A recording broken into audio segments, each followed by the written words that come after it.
This video is about two things. The first is SCP-096, also known as the Shy Guy, a horrific monster who murders anyone and anything unfortunate enough to look at its face, directly or through photos or videos. The second is you, because we asked you for your favorite questions, theories, and hypothetical situations involving 096. We even asked if you thought someone would be safe from 096 on the moon, and you delivered.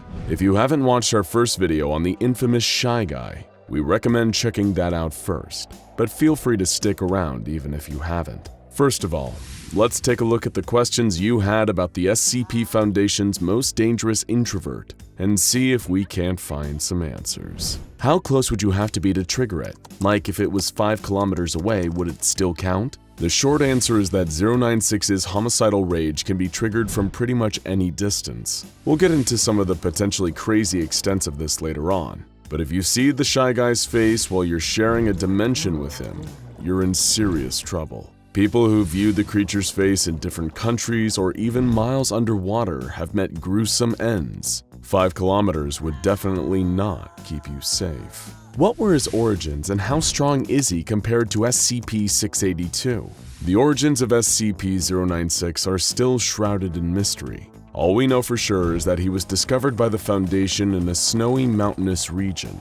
As for physical durability, he's about even with 682 as both survived their encounter. We know 682 has the psychological advantage though, as 096 has been terrified of the lizard ever since they met in cross-testing. However, you could argue that 096 is technically more dangerous, since unlike 682, 096 has never been pacified before killing its intended target while on a rampage. If he goes into an unstoppable attack mode when someone sees his face, shouldn't you not show his face in the thumbnail? Thankfully, according to the official documents, artistic representations like paintings or digitally drawn YouTube thumbnails have no effect. Only actual photographs or videos of the creature can be deadly, so you're safe. Unless we decide to do a 096 face reveal to celebrate our next 100,000 subscribers, of course. This leads us to our next question. If it attacks you when you look at it, then how did the scientist draw the picture of the thing without looking at it? That's a good question, and also one that occurred to the Foundation's scientists who came up with an extremely elaborate solution. They put a D-class tattoo artist inside a diving bell miles underwater and had him unseal a photograph of the creature before drawing a copy. This copy was then released from the diving bell in a sealed container before 096 inevitably got to the poor D-class. Does the Shy Guy have to be viewed through a good quality image to enter a rage state? Unfortunately, no.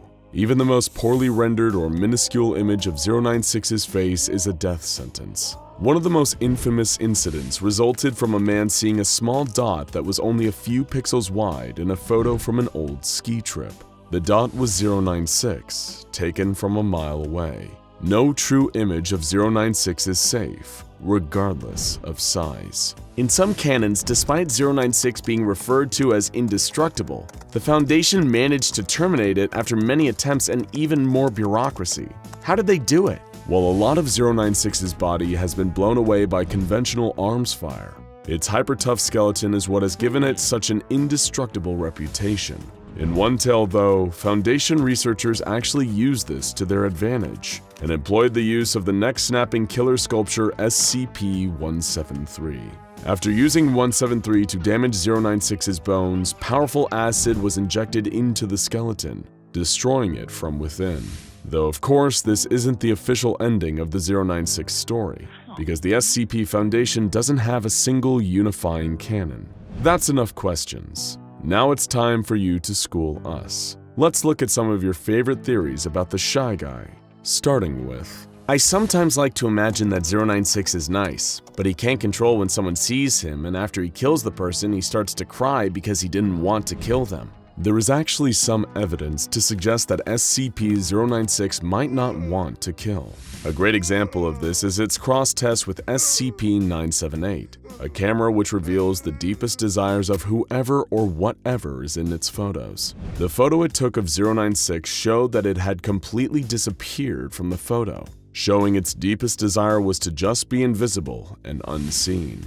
Maybe it wants to disappear because it doesn't want to hurt anybody. Regarding the moon question, I think SCP-096 would probably stay in that hostile state until you came back, at which point it would promptly rip you to shreds and do whatever it does to your mutilated corpse. Based on what we know about prior 096 incidents, this feels incredibly likely. It's also possible that it might enter its docile state before becoming aggressive again when you return to its murder range. You really don't want to find out either way.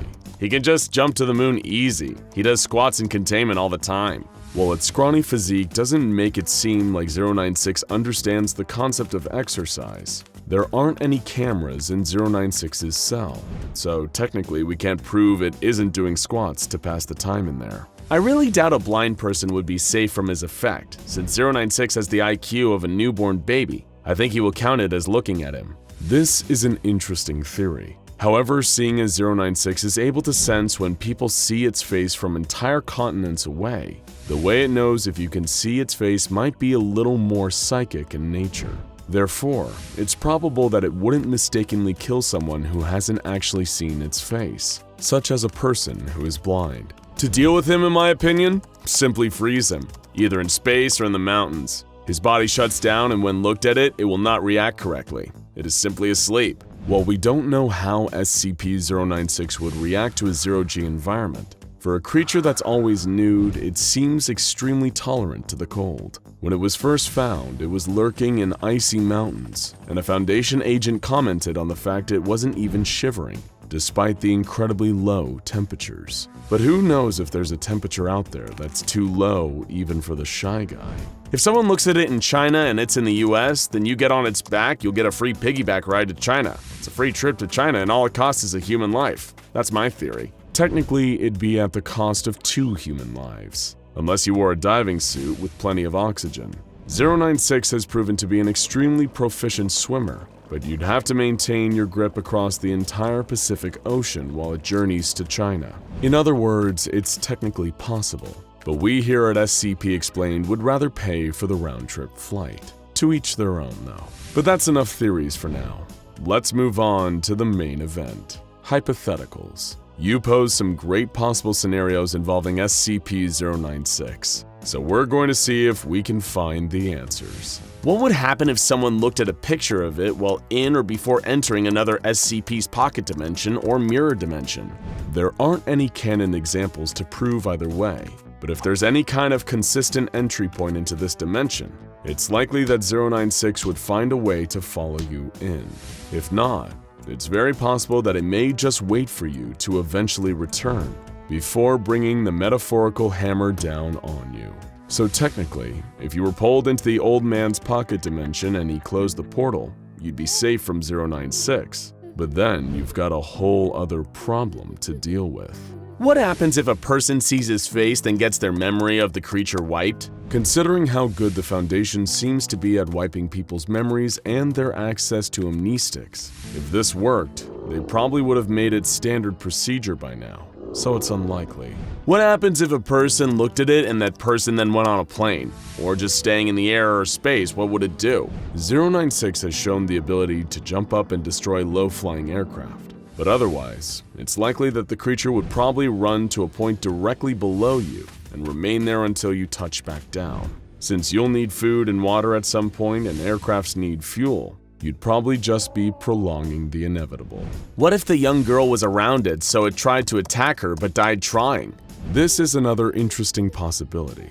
SCP-053 is a girl capable of causing homicidal urges, but causes fatal heart attacks in those who attack her. While we can't know for sure how a meeting between 096 and 053 would go, we can use her encounter with 682 as a potential template. Aggressive SCPs like the hard-to-kill reptile, perhaps having an innate knowledge of the danger that comes from attacking 053, tend to become strangely docile around her. It's possible that 096 would do the same. Would we be able to control SCP-096 with the help of SCP-035? The Possessive Mask, aka SCP-035, is undeniably a lot more intelligent than 096, and has even been shown to respond to reason on occasion. It's also been able to control almost every other entity it's been placed on.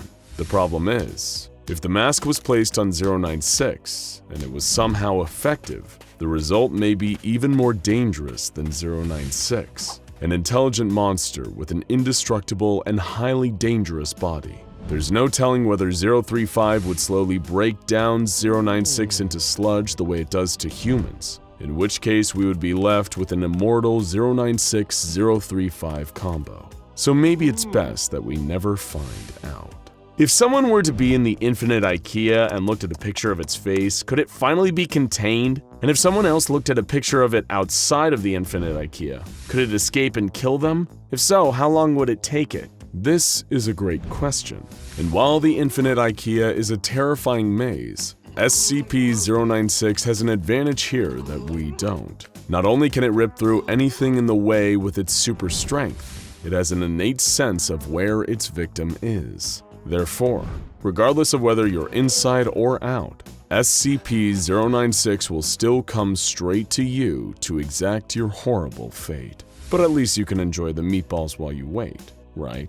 And finally, what would happen if 096 were led into a room full of mirrors and allowed or made to look at its own face? Would it smash the mirrors or try to rip itself to pieces? This is still a hotly debated issue to this day, which, thanks to the no-canon nature of the SCP Foundation, does not have a definitive answer. Some theorize that this would at least be an effective deterrent against SCP-096, while others suggest that it wouldn't be effective, because many believe that 096 is actually blind, and thus cannot see its own face. It can only sense when other people see it. Again, we don't quite know for sure, but it's likely to remain one of the most contentious issues around the Shy Guy for a long time to come. And there you have it, folks, our very first questions and theories video. We loved hearing what you had to say, so keep an eye on our community post for the next one. Are there other SCPs you'd like to see us cover in explained or theory videos? Let us know in the comments. We were a team, despite our differences, in spite of the terrible things they'd done. We were still a team. That's not how the higher-ups saw it, though. No. The guys upstairs with their perfectly pressed shirts. For them, we were judged by our level of expendability, and they knew that our next mission was a death sentence. One by one, that thing took out my team, my friends, snapping their necks so quickly and with such ease that no sooner did I hear the scream, they were dead. We had been used. I'd been used. Delivered as prey to the Predator. A plot that was sanctioned by the bosses and approved with a blood-red stamp. Why did they do it? I'm still trying to figure that out. Maybe that's something you can tell me after you hear how these so-called scientific men left us in this cell. And in the hands of SCP-173. For me, it had been the best of times before it became the worst of times. The best, because I'd quickly risen through the ranks of the facility. The worst because, well, I'll get to that. I was never the best student. I finished high school by the skin of my teeth, and my job prospects looked bleak. But I was lucky, I guess. Or at least I thought so at the time. You see, I have an uncle Siegfried who did some work for the government. I never actually knew what he did, just that it was secretive work. I used to imagine he was some sort of super spy, so you can imagine how excited I was when he found out I needed a job and he offered to help me out. I couldn't believe it. I always thought he hated me. I'd overheard him telling my parents that I was a no-good deadbeat, but now he'd had a change of heart and was willing to take me under his wing. What would I get to do? Undercover intelligence gathering? International assassinations? Just you wait, he said. And that's how I found myself walking into a sprawling, futuristic-looking facility where they handed me a level 1 security clearance card with big, bold letters that read, Janitor. But I was happy. Just the word security clearance made me feel important, and it beat flipping burgers. I pushed mops, turned off lights, fired up generators, clocked in, and clocked out. But all that time they must have been watching me, grooming me, waiting for the day they could throw me to the wolves. I should have known. I've always been an expendable kind of guy. After a few years, I was called to an office, and there was a man in a plaid shirt and kind of a tweed jacket that professors wear. He asked me, Do you have any idea about what we actually do here? And to be honest, I didn't. I knew that there were many parts of the facility I couldn't enter. I imagined that down a maze of corridors were weapons being built, or prisoners being interrogated. But I had no idea about the anomalies. How could I? Before I was told anything, I had to sign a bunch of forms. There were so many I thought I'd get to find out who really killed JFK. And while they didn't come out and say it, what I inferred was that if I ever talk about what happens at the facility to someone outside the facility, well, let's just say it's not the kind of thing they'd spell out on a piece of paper, but it involves padded cells and rusty tools. I wasn't scared though. I was part of something big, something secret, and I loved it. So I signed my life away with no hesitation. Soon after, I was introduced to my first anomaly, the safe class, of course. They took me to an observation room, and from that room I could see into another room with a sign on the wall that read SCP-067. I just stood there, waiting for something to happen, when in walked another guy in a white lab coat. "Welcome to your first anomaly," he said. "Is it okay if I hook you up to this heart monitor? We want to gauge your reaction to what you see." "All I can see," I told him, "is an empty room with a table and what looks like a pen on top of some papers." "Correct," he said, half smiling, as if I was some kind of idiot. "That's SCP-067.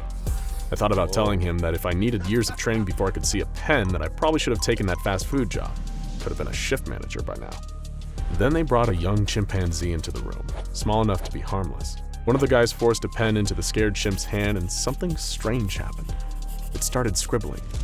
Nonsense at first, but suddenly it was sketching and drawing faster and faster. I could catch glimpses of words and images. By the time they dragged it out, it was flailing around like it was possessed. "That pen has power," said the man in the lab coat. "A power whose source or origin we don't fully understand. That's why we're here. That's why you are here." One of the guys in the other room held the chimp's drawing up to the window. It was a perfect sketch of the Tower of London, intricate and brilliant. Above the sketch was the title, "Tower of London, Tudor Period, circa 1541. The year Margaret Pole, the Countess of Salisbury, lost her head on the chopping block." Underneath that, the chimp had written, "Pity, she was no traitor. Take it from me, I was there." They didn't need to look at the heart rate monitor to see that I was shocked.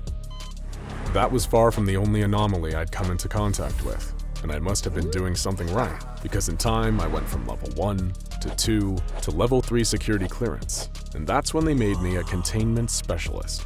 I won't bore you with all the details, but as you can guess, I dealt with the containment of anomalies. A lot of my time was spent looking through small windows and cell doors, making sure that whatever was inside was still inside and still in one piece. Other times I worked with field agents when anomalies were brought in, a transition period that the arrested freaks didn't much like. There was one certain anomaly, though, that I was tasked to oversee on many occasions. I like to think of it as my pet, but in hindsight, I was its pet. This was SCP-173, something that was in what we call the Euclid class, a classification meaning that we don't fully understand it, but know it is very dangerous. We know it's intelligent, we know it's unpredictable, and we know it will kill. And for that reason, there's people tasked with containing it and keeping an eye on it at all times. At first glance, you wouldn't guess just how dangerous 173 is. You wouldn't think it's incredibly intelligent. In fact, you'd think the opposite. That's because it's more or less a walking slab of concrete and rebar with stunted limbs and traces of spray paint that give the impression of a dopey face. We have to enter its cell twice a week for cleaning duties. It leaves a disgusting, foul-smelling liquid on the floor, a reddish-brown substance that I can only describe as a mix of blood and waste products. Where that stuff comes from has remained a mystery since we first contained it in 1993. Going into the cell was always a three-man job, because, and this is maybe the weirdest part about 173, it can't move if human eyes are watching it. That's why you need at least 2 people watching it at all times. If you were in the room watching 173 by yourself and blinked, you'd be dead before your eyes opened. We don't know how it moves that fast, but in that fraction of a second, your neck is snapped so hard it's almost like being decapitated. I've seen the videos to prove it. All it took was a sneeze. He wasn't even finished getting the rest of the achoo out when there was a flash and his partner was left lying on the ground. His head twisted around the wrong direction. So, you can understand why we now require 3 men for any time we must enter 173's cell. Then, a few months ago, I was told that a long process would begin to train and re-educate some future Class Ds. Class Ds are mostly prisoners with lifelong sentences, or those we've taken from death row and given a new lease on life. We were apparently understaffed, so why not employ these men whose lives had pretty much ended anyway? That was the rationale, or at least that's what they told me. I was told to train them on their new job, mopping up 173's mess, so that me and the rest of the containment specialists could focus on more important tasks. They hadn't been through the training I had, seen what I had seen. But after showing them the video of 173 nearly taking off a man's head, they were more than willing to follow the rules. They understood not to blink or turn away or sneeze, and that any lapse in focus could lead to a violent death. So I started to show them the ropes, how we move as a team into the cell and always keep the others informed on what we're doing. 173 was always sitting in the corner of a cell, no expression on that crude face. But when we walked in its cell, I got the feeling it knew something had changed. I felt almost as if it was communicating with me, but I couldn't tell what it was trying to say. And then, it happened. It was a Tuesday afternoon, 3 days from the last time we'd cleaned. As usual, 173 had covered the floor with that horrible liquid. We headed in to clean, my new team alert as always, and some of them cleaned while others kept their eyes focused on the thing in the corner. Things were going smoothly when we heard a noise I knew very well. It was the sound of the cell door locking. Someone must have screwed up. "Hey guys, we're locked in here," I shouted through the intercom. Nothing. "Guys, the damn door is locked." Nothing. I lost it a bit. "Open the door, will you?" Nothing. My team looked at me. The ones not on eye contact duty, that is, as if I should know what to do, hoping that this had happened before and that there was some kind of standard plan to deal with it. There wasn't. We were always observed when in the room, and I knew that a technician couldn't accidentally lock the door. It was impossible. There were protocols. Someone had done this on purpose. The four of us sat in the corner of the room as far from 173 as possible, our eyes locked on it. It didn't move an inch as usual, just stood, staring at the wall as it always did. We stayed awake through the night, talking a little, holding on to the slim hope that something had gone wrong. But as night turned to day again, we all began to lose hope. We weren't sent here to clean. We were a test, totally expendable. Lab rats. But I wouldn't go down without a fight. We couldn't just stay up forever. That was a death sentence. I suggested that 2 of us stand, 1 sit and rest, and 1 get some sleep. We'd take shifts. A couple hours on, a couple hours off. Maybe we could show that we wouldn't give up. They'd have time to realize what they were doing was insane, call off the test, and come free us. We made it through a couple of shifts like this, and it seemed like we'd actually be able to make it another day or two when everything went wrong. It was my turn to sit and rest when I heard the worst possible noise. Snoring. The con next to me was sleeping quietly, so it must be one of the standers. I glanced over for just a split second and saw both of them, leaning against the cell wall dozing. At the same time, I saw the flash. Crack, snap, pop. One after another, their necks were snapped. I'm not sure how it happened, but I was standing again, staring at 173, who was now in the corner. Dead bodies with their heads twisted around piled up in front of it. I couldn't take it anymore. I couldn't stare at this thing forever. I felt myself giving up. I lowered my head to the ground and then finally broke my gaze, ready to die. And then, nothing happened. I slowly raised my head back up and there it was, its hideous face inches away from mine. It was then that I understood what we'd been containing, what we'd underestimated. I felt it again, like it was telling me something. It was telling me to close my eyes, to sleep. So I did. But as my eyes closed, I didn't see darkness. I saw 173, or something like it, but not in the cell. I saw it outside, in the world, standing over children sleeping in their beds, watching. I saw them hiding in the shadows, staring out at passers-by. Then I realized they weren't watching, waiting to pounce. No, they were hiding. My eyes popped open as the door opened and in rushed 6 security personnel. They took me outside, jabbed my leg with a syringe, injecting me with something as the world faded away. Incident report. Time and date redacted. Following the experimental forced interaction with Euclid class anomaly SCP-173, subject has ceased responding to external stimuli and appears to have taken on the traits and behaviors of the anomaly. Subject now spends entire day sitting in corner of cell staring at the wall. Staff are advised to proceed with caution when dealing with subject, as the only behavior they engage in is an attempt to strangle anyone who enters the cell. No treatments have shown any effectiveness, and subject will unfortunately require incarceration, likely forever. As you walk down the halls of the SCP Foundation Site-19, peeking in the various windows at the anomalies contained there, you might catch a glimpse of a dark figure bent over a table, tinkering away like an artisan in his workshop. A vintage black apothecary bag sits next to him, open, and if you stop and watch for a while, you'll see him pull all manner of tools out of it. Impossibly large tools, things that shouldn't fit in such a small bag. A bone saw, an IV stand, jars of fluorescent liquids, and needles the length of your forearm. You shouldn't be surprised. This is a place for impossible things, after all. Still, it's a curious sight. The shadowy man working so diligently, so quietly, focused singularly on his craft, whatever that might be. Only one thing could distract him from his efforts.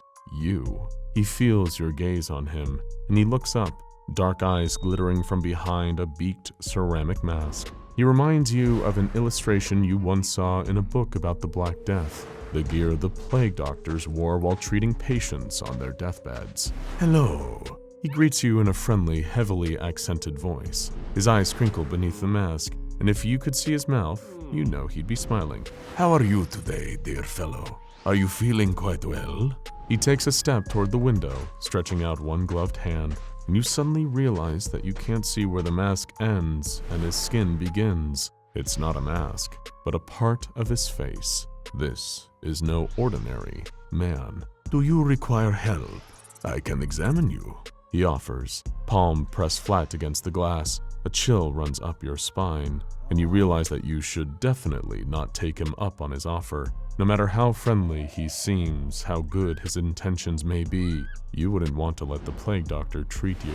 He sat in his containment cell, fidgeting with his favorite scalpel. He dragged it over the surface of his work table, back and forth, listening to the sound it made. They had tried to confiscate his table, his tools. The guards had quickly learned that he had more of them in his bag. They tried to take away his bag from him, but, well, that didn't go over too well for anyone involved. So he was allowed to keep it, to fashion himself a makeshift laboratory in his lonely little cell. There was a time where they had given him test subjects, fresh corpses from the morgue for him to dissect and research. There was a time when the doctors here would come to speak with him, talking of cryptobiology and the pestilence he had dedicated himself to fighting.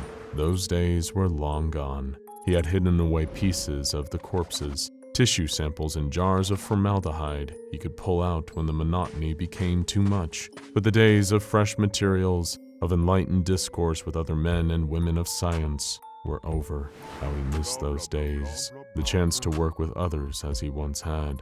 What had he done wrong? All he did was treat the sick. Sure, they didn't always understand their illness, didn't want to receive their medicine, but that wasn't a choice for the patient to make. That should have been up to the physician. Perhaps they didn't trust his expertise, didn't see how his work served the greater good, like those who watched Jonas Salk invent the polio vaccine, or Louis Pasteur rid milk of bacteria. They were confused by the advanced scientific practices and feared that which they did not understand. He could forgive them for their ignorance. He was magnanimous that way. If only they would let him out of this infernal room, he could prove his work's worth to them. He could cure them all, begin a new era of wellness and peace worldwide. He didn't exactly sleep, but when he rested on his little cot in the corner of the room, he dreamed of that future, of a world healed by his touch. A knock at the door stirred him from his reverie. Someone was at the door of his containment cell. He glanced at the little window and saw a guard there with a tray of food. He greeted the man with an enthusiastic wave. Sustenance. He didn't require the food for survival, of course, but it helped his mind work more efficiently. It reminded him of a time before these fluorescent lights and these same four walls, of crusty bread, with fresh butter by the banks of the Seine. A little slot opened in the door and the tray was shoved through. There was bread, just as he hoped, a small dish of butter, a pot of jam, and a cup of tea still steaming. He picked up the cup at first, taking a deep breath. Ah, an herbal blend with fresh lavender. Lovely. He couldn't see the guard through the window anymore, but he called out to him just the same. "Thank you for the libations." He still had his manners after all, even in confinement. He wished he could have gotten a better look at the man, seen the pallor of his complexion, a tremor in his hand. He thought he had spotted sweat beading on his forehead. Could he be ill? The case required further examination to be certain. He sighed, clutching the cup of tea tighter in frustration. Why wouldn't they just let him work? Why must they scream at the sight of his efforts, flee from his instruments? It didn't seem fair. Still, the pursuit of science rarely was a glamorous one. He had learned as much over the centuries. One day, though, history would look back on him kindly. Of this, he could be certain. He was just settling in and beginning to spread butter across the admittedly stale bread when a horrible sound shook him to attention. He had heard the noise before, though he had never seen its source. It was an ear-splitting scream, a wail of pure agony, like the sound of a wounded wild animal. He had heard many, many screams during his life, from patients and those who stood in the way of his work, but until he had been brought into custody of the Foundation, he had never heard a scream quite like this one. It was pure rage, devastation, and suffering mixed together, wet with tears, and loud enough to rip through human vocal folds. Whatever was crying out, it was no mere man. More screams answered it, and these were very much human. These sounds were more familiar to him, shrieks of pain, of fear, of desperate but futile attempts to escape, than the meaty thud of bodies falling to the floor, of torn-off limbs hitting walls and windows, a loud crash, and the sound of something large moving quite quickly through the halls. Scientific curiosity got the better of the doctor, and he found himself moving back to his little window, face pressed to the glass so hard his beak nearly cracked it. He couldn't see much of anything, just guards running down the hall, weapons drawn. He saw one of them fire, heard the gunshot ring out. But what was he firing at? Then he saw it, a pale blur darting past the door. Whatever it was, it didn't so much as flinch when the bullet ricocheted off its skin. A long, thin arm crashed against the door, knocking the doctor backwards into his work table. He steadied himself and climbed back to his feet, taking in the damage done to the door. It was crumpled in on itself, nearly ripped off the hinges, and whatever had plowed into it was already gone. From the sounds of chaos in the distance, it had disappeared around the corner, with the guards following it. He inspected the ruins of the door to his containment cell. It was useless now, hanging loose and open. Well, that was an invitation he was hardly about to decline. He grabbed his trusty bag, tossed his scalpel back inside, and set off to see what all the commotion was. It was easy enough to follow the trail of blood, stark and vivid red against the white tile floor, and the sound of gunfire, human screams, and that loud, long, painful wail he had heard before. He walked at a leisurely pace, taking his time, until the sound suddenly stopped. He rounded the corner and found a mound of bodies, guards and scientists, beaten and bloodied, almost beyond recognition. It was quiet here, save for one sound, the sound of weeping.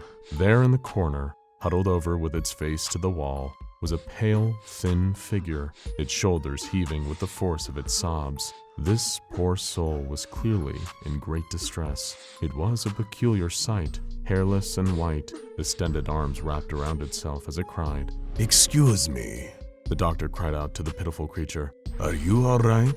Do you need assistance?" It didn't answer. It just continued to cry. Had something so despondent been responsible for this destruction? The dozens of corpses, the smashed-in walls, the crumbled doors and shattered windows. It seemed impossible. Sure, it was large and looked strong, but he had never seen a monster cry before. This couldn't be a dangerous creature, not when it was so sad. He would help it, but first, he would attend to some of these bodies. He sat his bag on the ground and pulled out several vials of liquid, a set of syringes, and a variety of other surgical tools he might need. Now, after such a long hiatus, he could resume his work in a meaningful way. He couldn't be certain how long he worked reviving these poor souls and reconstructing their bodies as the pale creature wept in the corner. The sobbing faded into the background for a while, becoming a kind of white noise as he removed a liver here, placed it in a chest cavity there, poked and prodded, injected and extracted, testing out new methods alongside tried and true cures. One by one, the milky eyes fluttered open, rigor mortis stiff joints creaked into motion, sallow faces looking at his with the vacant gratitude he saw in so many patients over the years. He didn't need to thank him with their words. The work was its own reward. He expected more guards to arrive, to attempt to contain the situation, but none came, even as the alarm blared overhead. As for the morose creature, it didn't seem to notice his presence at all, not even when he had brought all of the intact corpses back to life. The patient shuffled around the room aimlessly, waiting for orders of some kind. The doctor tapped one on the shoulder and handed the reborn man a vial of thick, black medicine. "Give this to the poor fellow in the corner, please." It wasn't much, but it should calm him, provide some relief from his suffering. The corpse nodded, mouth hanging loose and open, an eyeball dangling unseen from the socket. He shuffled over to the strange creature and held out the vial to it. It turned, lifting its head, and as it locked eyes with the cured patient, something shifted in its face. Its mouth opened wide, impossibly wide, and it shrieked, that same terrible sound as before. Tears streamed from its colorless eyes, its arms shaking with unbridled rage as its jaws locked around the patient's head. Like a boa constrictor, in one fluid motion it swallowed the revived man whole, while the doctor watched in shock. He had been wrong. This was not an innocent creature caught in the wrong place at the wrong time. This creature, whatever it was deeply sick. He had never seen such an advanced, aggressive case of the pestilence. He'd heard rumors, of course, but never encountered it firsthand. As a doctor, he had sworn to do no harm, but in a drastic situation, drastic measures have to be taken. It was well known by himself and the doctors at this foundation that he could cause any and all biological functions in an organism to cease with a single touch. And so he approached the creature, arm outstretched, ready to administer that necessary touch to protect the rest of his patients. As he approached, the creature turned to him, its eyes wide and blank, an endless stream of tears pouring from them, spilling onto the floor. It shrieked again, mouth stretching wide enough to engulf his entire head, and ran toward him at a breakneck speed. "I am so sorry you are not well," the doctor said simply, as his hand pressed to the creature's chest. As soon as the tough hide of the doctor's hand, which the uninformed might mistake for gloves, made contact with the unpigmented skin of the beast, its eyes closed, its muscles went slack, and it collapsed to the ground with a mighty thud. The doctor paced around the fallen creature, taking in the sight. Then something strange caught his eye. The creature's chest still rose and fell. Was it his imagination? He checked its pulse and thought it was slow and faint. And though it was slow and faint, it was very much present.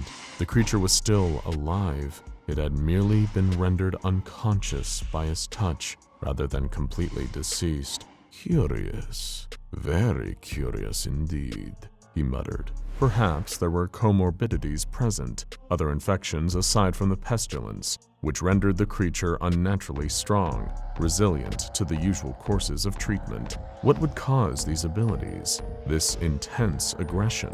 It seemed to be brought on whenever someone looked at the entity's face. If only he studied psychology more, the science of the mind and its inner workings. Since he had no experience with therapy, nor was he certain this creature could communicate using language at all, there was only one way to find out more about how this creature's brain worked. He would have to take it apart and see for himself. It was slow work, getting the massive creature back to the doctor's containment cell. He required the help of his cured patients, who grasped it by its massive limbs and dragged the limp body through the halls. Once back in a familiar environment, his work table ready and waiting, the doctor instructed his assistants to place the new patient on the table. It was a bit small, unable to accommodate the creature's distended limbs, but if he attempted to use an official Foundation laboratory, he risked discovery and subsequent interruption.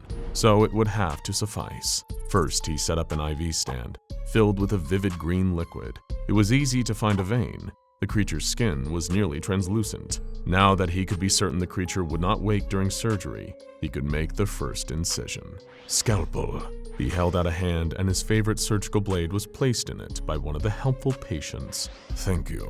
He slid the scalpel along the hairline of the creature, or where the hairline would be if it weren't completely bald. Once the scalp was removed, he set it aside for later, when it could be reattached. Bone saw, please. He held out his hand again, and again his assistant gave him the proper tool. This, however, was when things got strange. The doctor had always been a deft hand at cutting.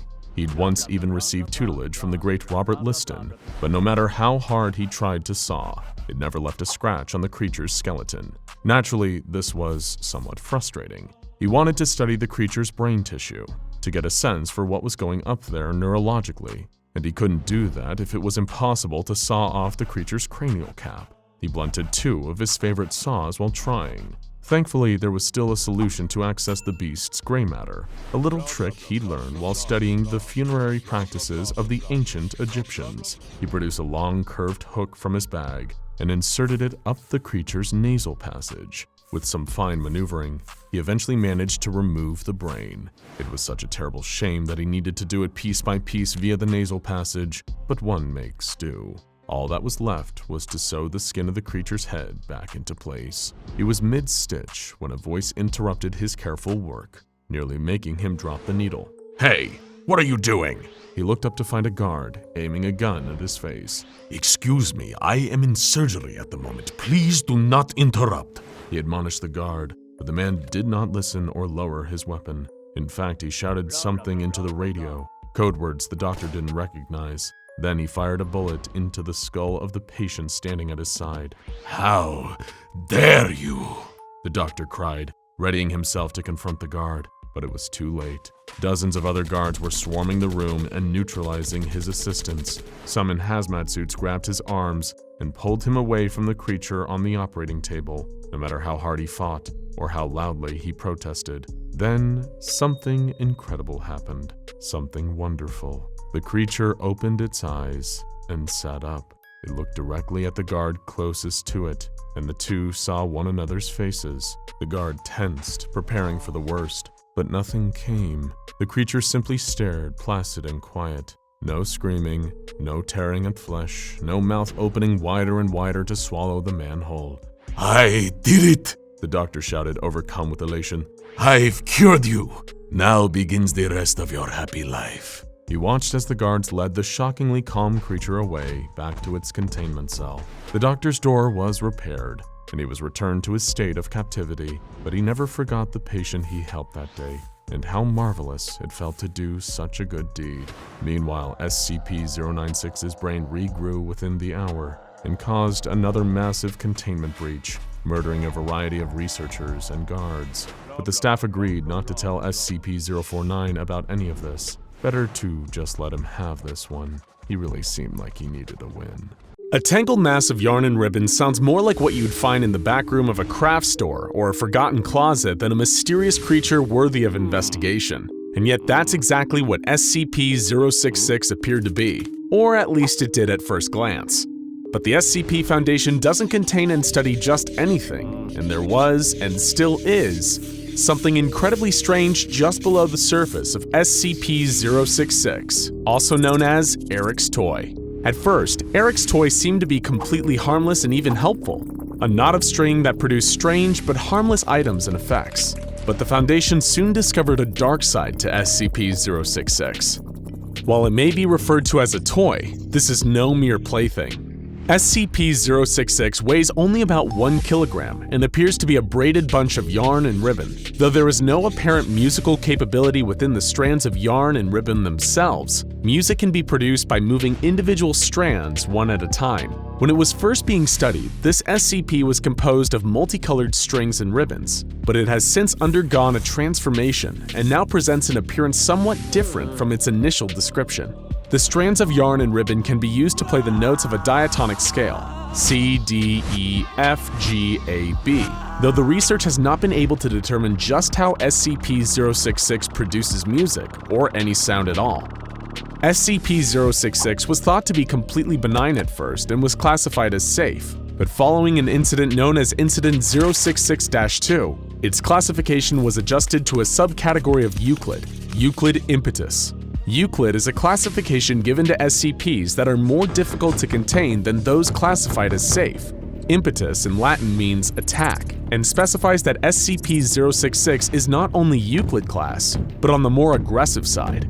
While 066 is not always aggressive towards humans, the events of Incident 066-2 prove that it is highly unpredictable and should not be provoked.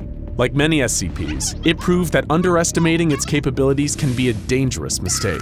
Before the incident, SCP-066 displayed only charming, if unusual, behavior. Various researchers spent their time playing random assortment of notes using its strings, curious about what would happen, and determined to record anything this unusual ball of string had to offer. They did not yet know that the creature was capable of any hostility, and went about their work with a lighthearted, carefree spirit. After playing an improvised 6-note melody with the strands, a researcher was thrilled to find that SCP-066 was capable of shapeshifting. Its appearance changed to resemble a small calico kitten for 17 minutes. The kitten was incredibly friendly, rubbing its head against the researcher's gloved hand and purring loudly. Ironically enough, the kitten also spent time playing with a piece of string. After the 17 minutes were up, the kitten transformed back into SCP-066's original form. A few days later, another researcher played a different melody on the strands and was surprised to find that, when they stopped, the music continued on its own. The sound of an acoustic guitar kicked in, accompanied by vocals with no visible source for either sound. The SCP then played a 4-minute song with lyrics warning against the use of sharp objects without the supervision of a parent, especially scissors. After the song ended, the SCP was silent for the rest of the day. The following week, a research assistant used the strands of SCP-066 to play the opening notes of Happy Birthday, and a chocolate cupcake with a lit birthday candle appeared from within the braided strings. Against the warning of his peers, the assistant ate the cupcake. In response, the SCP played the rest of Happy Birthday, and the assistant suffered no adverse effects from the cupcake. All of this fun was brought to a swift end when one scientist suggested that a portion of SCP-066's yarn body be cut off and removed so that the specimen could be tested. On April 18, 2008, the event that would become known as Incident 066-2 took place. A young man known only as D-066-4437, or D, was assigned to the task. Naturally, he was a member of the highly disposable D-class personnel. But D was grateful for the opportunity, as most experiments of a similar nature involved quite a bit more obvious risk. It was a simple enough job. Take a pair of scissors, snip off some yarn, and bring it back to the lab for further study. It was hardly on the level of supervising 173, or being 682's latest chew toy. He entered the containment room, where SCP-066 was lying dormant and still, and approached it with scissors. He grabbed a small handful of string and started to cut. As soon as the scissors began to cut through the fabric, the SCP rolled out of his grasp. It came to a stop 1 meter away, where it started to make a high-pitched squeaking sound resembling the cry of a frightened rabbit. Unsure what to do and unprepared for this scenario, D approached the entity again. He snagged another fistful of yarn and cut, only for 066 to curl into a ball and roll away from him again, even faster this time. Once it was safely on the other side of the room and away from the scissors, it stopped moving. Only this time, it didn't squeak. Instead, for the very first time since its containment, it spoke in a deep, uncannily human voice and asked, "Are you Eric?" After recovering from his initial shock at hearing a voice come out of a massive string, D responded, "No, I'm not." This answer set something off in SCP-066, and its form began to shift and change. The string wriggled around on the floor, unbraiding and wrapping around itself into a mound. The colors, previously a rainbow of shades, shifted until every strand was a blood red. Much to D's horror, the transformation was not yet complete. Small bumps began to emerge from the spaces between the strands of yarn, popping out all over the bright red mass. If that wasn't terrifying enough, suddenly all together as one, they blinked open, revealing themselves to be over a dozen small eyes. Every single eye was focused at D, studying him, staring him down. SCP-066 then began to produce loud, abrupt, dissonant notes like someone banging on the keys of a piano. D had seen enough. He abandoned his task and fled the containment room. After this failed attempt to extract a sample, SCP-066's behavior and its treatment of personnel who interacted with it began to change dramatically. Before the incident, the SCP was largely dormant, only becoming active if a melody was played using its strands. Following the incident and its change of form, 066 began to move on its own. Long strands of its yarn body would move like tentacles, writhing and wriggling around at high speed. It no longer needed human interaction in order to produce sound or to produce any other effects. At the sight of any human, regardless of the human's behavior, the SCP would begin to react with sound and effect within 6 seconds. The first of these effects was noted by a research assistant who entered the SCP's containment facility a week after the incident with D. As she approached 066 to take notes about its current state and its new ability to move, a bee appeared out of nowhere. It stung the assistant and flew away before it could be captured.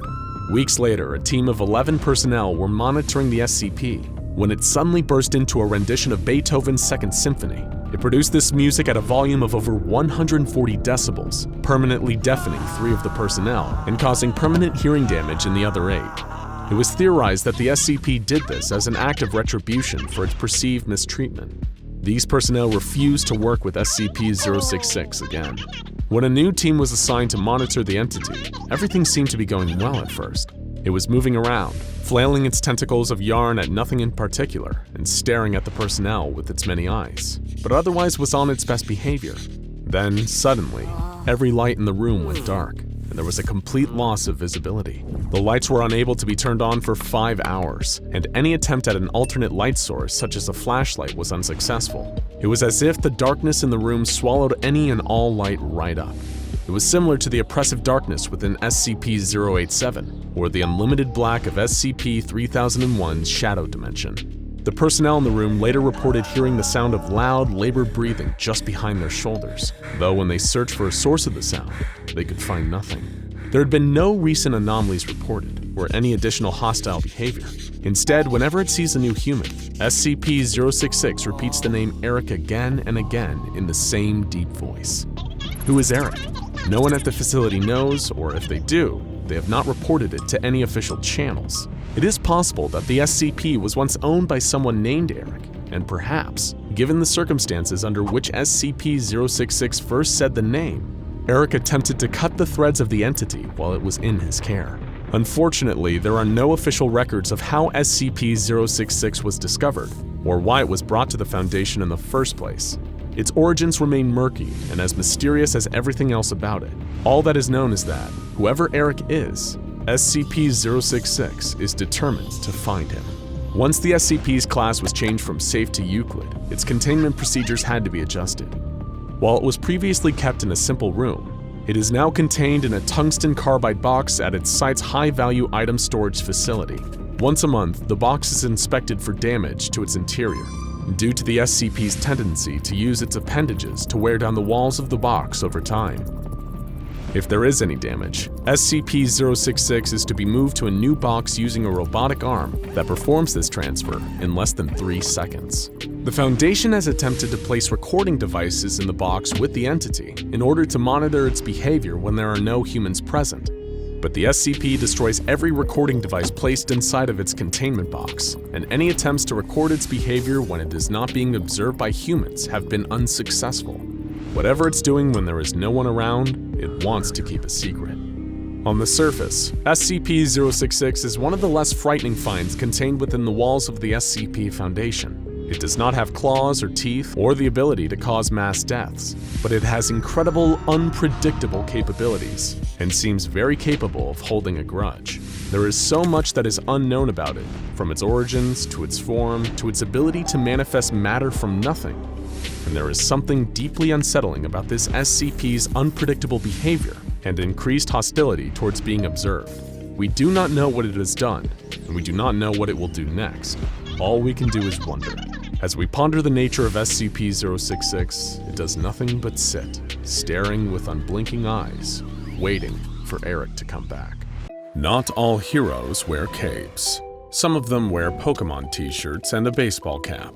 You might think you've heard of every superhero out there, with Marvel and DC dominating the box office, and the incredible Cactus Man fighting crime on the mean streets of Edinburgh. But there is one tiny aspiring hero you'd likely never heard of. In a world filled with danger and evildoers, one young boy armed with a pure heart and some telekinetic powers dared to step up and save the day. A woman was being abducted at gunpoint when 7-year-old Cameron spotted the struggle. He saw the weapon in the man's hand, the fear in the woman's eyes as she looked for a way out, and he knew that he had to act. He concentrated with all his might, reaching out with his mind, and threw the gun out of the man's grasp and into some nearby bushes. The woman ran as fast as she could from there, but not before catching a glimpse of the child that had saved her life. Somehow, she knew that he had been her hero. Unfortunately for Cameron, but fortunately for the SCP Foundation, the woman reported what had happened to a nearby police officer, who just so happened to be an undercover agent for the Foundation. Before Cameron could leave the scene, he was being approached by a team of armed guards and brought to a strange new place filled with men in lab coats, who kept calling him SCP-2241. Cameron sat for a very long time in a white room, wondering whether he was in trouble, when a new man in a lab coat entered. He introduced himself as Researcher Valdez and told Cameron he was going to ask him some questions. He asked why Cameron had helped the woman, instead of running away and getting an adult to help. He said, "Superheroes have to help people. I can move things without touching them, and other people can't, so I should have used that to help them." He went on to explain that he had practiced his ability in the woods and kept it a secret from everyone. Valdez asked what sort of things Cameron could do, and he explained, "I can move stuff without touching it, but not if it's too far away or if it's too big. Only like a cup across the room or a person's arm or something. Sometimes it can sort of change as well." When prompted, he elaborated. "Sometimes when I'm moving something, it changes to something I want. Like one time when I was moving a stone, it changed to look like a toy I lost, but it changed back after a while before I even got home." Cameron became distressed during the interview, but Valdez promised him that he would be okay here. He asked Cameron what his superhero name would be, and he told him, Cameron the Crusader. Valdez explained that Cameron would be staying at the SCP Foundation for a while so they could learn more about his powers and help him become a better superhero. Researcher Valdez concluded his interview with this closing statement. SCP-2241 appears to trust me and believes that the Foundation is attempting to help him as much as possible. SCP-2241's account is consistent with the early stages of humanoid developing a reality-bending ability. SCP-2241 may have experienced abuse at the hands of its parents, leading to early development of said ability. In the event that a more developed ability is required for research, similar emotional stress can be applied by Foundation staff. SCP-2241 is kept in a standard humanoid containment chamber. He is given access to television and comic books, though this access can be cut off as punishment for bad behavior. He is fed 3 balanced meals a day, with additional treats such as chocolate or ice cream provided after testing, especially if the testing goes on for a particularly long time or is exceptionally stressful. All personnel that interact with SCP-2241 are to call him by his name, Cameron, when interacting with him. Only Cameron's assigned psychologist and specifically designated personnel, such as Valdez, are allowed to develop a friendly relationship with him. If he becomes attached to an unapproved person, they are required to discourage this however they can. After containment procedures were established, Valdez and his team set to work putting together tests that would use Cameron's emotions and desires to save people in order to develop and strengthen his abilities. For the first test, they deliberately exposed Cameron to a D-class that believed him to be a valuable hostage, one that he could use to escape from the Foundation. The D-class abducted Cameron at knife point, but Cameron quickly used his reality-bending ability to turn the knife into chocolate and escape.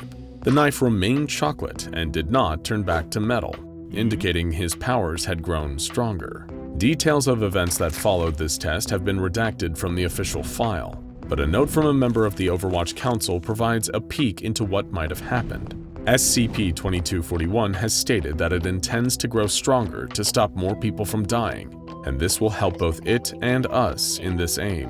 Killing a man with a teleported bullet was a stroke of tactical genius from the SCP object. MTF Theta-17 will be ready to respond during all further rounds of testing as a precaution. Following a series of tests, each of which included heightened emotional stakes, such as threatening the lives of innocent bystanders or treasured items belonging to SCP-2241, his abilities developed even further. In one test, a series of armed drones were made to artificially malfunction, posing an apparent threat to Foundation personnel around the boy. He responded by using his telekinesis to turn the drones on each other, crashing them into one another. While only one drone remained, he teleported its weaponry to a nearby field, leaving a harmless shell behind. In another test, a bomb was detonated near a member of D-Class personnel. The boy somehow absorbed the energy of the bomb as it exploded, transforming its kinetic energy and saving the man's life. Another bomb-related test featured man with a bomb strapped to him attacking a D-Class. In this test, it was ordered that the bomber be taken alive. Cameron responded by teleporting the bomb vest into an explosion-proof containment chamber and knocking the bomber unconscious with a single punch, though his tiny fist should not have been capable of delivering such a strong blow. In another test, a third bomb was placed in SCP-2241's chamber among his personal belongings, including some stuffed animals and comic books. He was very upset at this discovery and teleported the bomb high up into the sky where it detonated harmlessly. He remained upset for a while after, repeating, "No one can take my things, it's not fair. I'm strong. I'm the Crusader." Moving on from bombs, the research team tasked the boy with stealing a box from a Foundation bank vault, which had been modified for extra security. He teleported himself into the vault, picked up the box, and then made a mistake. He tripped the sensors inside. However, he somehow slowed the sensors down and was able to teleport himself back out of the vault before the alarm could sound. This was the first task given to Cameron that could be perceived as morally gray or even villainous, but he performed it without question, and this was recorded as a notable development. Next, a surprise long-range attack was performed on the Foundation site by a Foundation-owned robotic mortar. 2241 became angry, catching the bomb and throwing it toward the launcher at a speed that appeared to be approximately 1.4 times the speed of sound. It was noted that his abilities were less focused and his demeanor more violent when he was angry. He turned to an observing researcher and said, "I hate them. I'm a Foundation Avenger and I hate the bad guys and I'm gonna fight them all." For the final test in this series, 2 D-Classes, who were described to 2241 as civilians, were held at gunpoint in rooms with bulletproof glass windows. He was told that the guns could not be affected by his powers. The hostages needed physical contact to be teleported to safety, and he needed to rescue them both before they were killed. Shocking the research team, he split into 2 versions of himself, each teleporting a hostage to safety before returning to the crime scene to subdue the bad guys. He reported feeling a bit sick afterwards, but had no other adverse effects from splitting himself into 2 people. By the time this series of tests were completed, he was able to teleport objects as well as his own body, duplicate himself, see a few seconds into the future, and move or transform objects within a distance of 12 meters. He was excited about these improvements, referring to them as leveling up. Following these tests, Valdez planned to pause the psychiatric treatment of SCP-2241 in favor of a more hands-on approach. The plan was to begin neurological testing using a surgically implanted chip that would monitor the boy's brain activity during combat. The ethics committee caught wind of this and immediately intervened. They temporarily revoked Valdez's security clearance and placed him under investigation. They submitted an official report on this decision which read, "Implanting a monitoring chip into a child this young cannot be done without significant developmental damage in later years. This will cause catastrophic problems for both the child and long-term containment, given his well-developed capabilities. Additionally, deploying a child in combat, even under testing conditions, violates all moral norms. Personnel involved in sweeping the previous rapid-fire tests under the rug are under review." The testing and research surrounding SCP-2241 did not only draw the attention of the Ethics Committee, but it also caused discord within the Overwatch Council itself. Following the Ethics Committee intervention, 05-3 ordered that testing be resumed, writing, "These tests are more important than one SCP, regardless of whether it looks like ein Kinder. Long-term containment and observation is no longer a priority, given the utility of data we have collected via intensive testing in the short term. The risk of the SCP breaching containment is minimal, given its loyalty. We now know which parts of the brain deal with certain anomalous abilities. With more detail, we can see how. We may even learn how to induce these abilities, and we will definitely learn how to neutralize them. Two other members of the council were horrified by this statement, believing that it went against decency and morality in a way that could not be justified. O5-4 submitted a statement. This is too far. We cannot let this stand as precedent. This is but one step removed from child soldiers, and even less removed from militarizing an SCP-level object. An emergency council meeting was called to address this internal disagreement, and the majority voted in favor of reinstating testing and exonerating Valdez of all ethics violations. I believe the results will justify both the risks and the means. We're closer than ever to understanding the mechanism by which human brains interact with extra-normal phenomena. The emotional and eventual neurological damage to SCP-2241 is unfortunate, but it is also necessary for the advancement of our understanding. In addition, due to the new modification of the monitoring hardware, 2241 can be neutralized quickly should it become a threat at any time after the surgery, and so the protests of the Ethics Committee were ignored. The concerned members of the Overwatch Council overruled, and Valdez was allowed to resume his plan for testing and preparing to craft a superpowered child into a weapon. And all the while, a little boy named Cameron remained the test subject of the SCP Foundation, still dreaming of the day when he might have a chance to save the world. Over the past several years, many of us have learned how incredibly life-threatening and dangerous viruses and diseases can be. They can cause any number of critical symptoms and can shut down your body's processes in a wide variety of ways. But there are more diseases than just the ones we can name off the top of our heads based on recent experience. Many of these have nothing anomalous about them, despite being incredibly strange. Take progeria. It's a genetic condition that causes people carrying a very specific gene mutation to age rapidly. Not twice as fast either. So fast that most victims tragically don't live past their early teens. Or elephantiasis. If you're thinking that's a disease affecting elephants, you'd be wrong, but not grossly so. It causes the lymph nodes in your body to stop draining fluid correctly, so it pools up and makes your body parts swell to a massive size, until you look like an elephant. And of course, there's the nasty disease known more commonly as the bone growth disease, or the bone prison syndrome. When most people's muscle cells die, they get a nasty bruise, but no lasting damage. But for people with this rare genetic mutation, dead muscle cells ossify. They turn into bone. And muscle cells die slowly anyway, even if they're not damaged in any way. Over the years, sufferers have had their body gradually turn into solid bone. All strange and terrifying, aren't they? But none of them are anomalies, surprising as it may seem. They're all perfectly real diseases, documented by modern science. You can even search them up and see evidence if you don't believe us. But it begs the question, if these seemingly logic-defying and impossible diseases are just the ones known by modern science, then what kind of diseases break our understanding of science, physics, biology, and chemistry so much that they need to be categorized as anomalous? And, of course, contained by the Foundation. We have a few examples, the most notable of which is SCP-008, the fabled zombie plague, exactly what it sounds like on the tin. But today we're going to be looking at something else entirely. One of the many anomalous biohazards that the Foundation keeps in cold storage deep below the surface of the Earth, to ensure that they're never to infect another human being again. But this one is a little unique. When we talk about dangerous diseases, we always consider the outcome, the most danger a disease could possibly pose, to be death. However, our topic for the day doesn't do that. Frankly, death might be preferable to what it does to you. SCP-2376 has a nickname around the Foundation's medical department. They call it the Scarecrow virus. That name alone raises a lot of questions. Usually diseases are named scientifically or according to the symptoms they give to anyone unlucky enough to be infected by them. But scarecrows aren't dangerous. They're not even alive. The simple little straw effigies that farmers stick in their corn and wheat fields so that crows don't pick their crops clean before they can be harvested.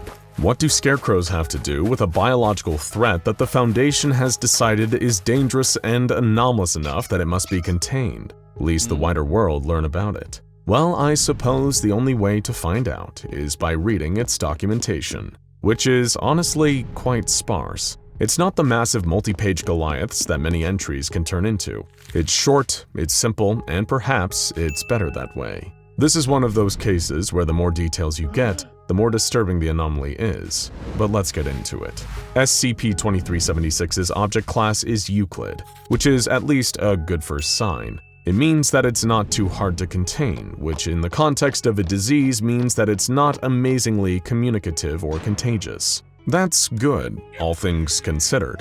SCP-008 and SCP-610, by contrast, are incredibly communicative, and that's part of why they can be so hard for the Foundation to contain. The special containment procedures for SCP-2376 are a little odd. In fact, they barely reference SCP-2376 itself. Instead, they mostly refer to SCP-2376-1 instances, and how to care for them, feed them, communicate with them, and so on and so forth. They go into detail that SCP-2376-1 instances can't be fed normally, but by using an automated feeding system to limit human exposure to them. But they still need meticulous care. They have to be examined at least once every 8 hours by Foundation medical staff, and the discomfort that comes as a result of their infections is to be alleviated as much as possible. While precise, they're not exactly surprising.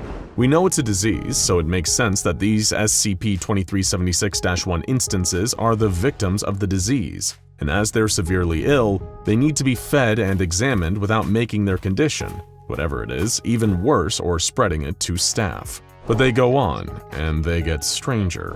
SCP-2376-1 instances can't actually be informed or made aware of the fact that the diseases they're suffering from. SCP-2376 is anomalous for some reason. They cannot be told about the anomalous properties of it. A text-based communicator for the disabled, kind of like the computer voice system used by Stephen Hawking, has to be used to communicate with the instances. But personnel can't just wait for them to type something out. They have to close and reopen their eyes every 5 minutes to see if they've typed anything out. For some reason, either victims of SCP-2376 can't move when they're being looked at, like the infamous SCP-173, or that people can't sense that victims have moved until they close and reopen their eyes. Either way, very anomalous, not to mention the fact that they won't or can't speak. The next line is a very hard, very firm rule though, not just a directive for care. Under absolutely no circumstances are patients to be removed from their rooms or disposed of. No removing from rooms makes sense. You don't want the disease to spread and cross-contaminate with the various other anomalies the Foundation's site has in its halls. Who knows what kind of superbug you might wind up with. But disposal is a different matter. The Foundation isn't allowed to get rid of victims of this disease. That seems obvious. The Foundation doesn't kill people if at all avoidable. Clearly something else is at play here. The next line gives a hint. Personnel have to follow any instructions given to them while treating instances, and have to be regularly reminded that they're treating a human being. Whatever this disease does to people, it causes others to not recognize them as human, and may accidentally dispose of them. All the instances/victims, as well as samples of the disease itself, are located at Site-234, and MTF Beta-7, the Maz Hatters, are to regularly investigate hospitals in the area, with prior infection for repeat instances. Beta-7 is a mobile task force trained and equipped specifically to deal with contagious or infectious anomalies, a cross between soldiers and doctors. SCP-2376 is a substrain of the real-world tetanus virus, which is often called lockjaw. Most people get a tetanus shot in childhood that protects them from the disease, with regular booster shots so they never have to suffer through the grisly infection that's often found on rusty metal. Lockjaw is called that because the bacteria infects your muscles and makes them violently spasm, locking your jaw muscles into a closed position. There's no cure, and about 10% of cases are fatal. But the scarecrow virus is different. While tetanus is found on rusty nails, SCP-2376 is zoonotic. It's communicated and carried by animals, specifically the common crow. That sheds some light on the name. While it's carried by crows, it's transmissible to humans too. As we guessed, the unfortunate victims are designated SCP-2376-1 instances by the Foundation. SCP-2376's infection of humans consists of two distinct stages, Stage 1 and Stage 2. Stage 1 is, of course, first, and at first seems mild. It lasts between 1 and 4 weeks and has all the symptoms of the regular tetanus virus, like a fever, spasms, and loss of mobility, but with some extra ones. People also develop a reddish rash across their body, a cough, and vertigo. They become afraid of heights. That would be strange enough, but it also affects the senses. Victims who haven't progressed to stage 2 yet complain about always smelling the odor of straw, corn, and other materials you'd find on a farm, even when they're nowhere near any farm. They say that everything they touch has a strange sort of film or texture on it, like rough burlap, the kind that you'd find a bag of potatoes to be made of. This is all certainly strange, but it's not something that you'd think must be contained by the Foundation, just an odd variant of the tetanus virus. But stage 2 is when things really get complicated. The anomalous properties of the disease become readily apparent after the victim progresses to stage 2. They stop being perceived as human. Anyone who looks at them only sees a regular, unmoving, inanimate scarecrow. It's not that they become a scarecrow either, just that people can no longer perceive them as anything but, which is arguably worse. Observers don't realize that the person they were looking at just a moment ago is suddenly gone or has been replaced by a scarecrow. To them, everything seems normal. They don't realize or question that anything's wrong. In fact, they can't even perceive any noises an SCP-2376-1 instance makes, like yelling or calling for help. That's why they have to use the text communication. But why the 5-minute delay? Because people can't perceive any motion by SCP-2376-1 instances either, at least not while looking at them. If one runs across the room right in front of an observer, they won't realize it, and will see the scarecrow still sitting where it started. But if they look away by turning around or closing their eyes before making visual contact with it again, the scarecrow will be in the position where the SCP-2376-1 instance stopped moving. The disease doesn't just affect the person who has it. Once stage 2 sets in, it affects people who don't have it and have no exposure to it, besides looking at a victim. That's why it's anomalous. It manages to change how people's nervous systems and senses act while never even infecting them. SCP-2376 can't infect microphones or motion detectors either though. Any sounds made will still be picked up in a sound recording, and anyone tripping a motion detector alarm will have it sound immediately.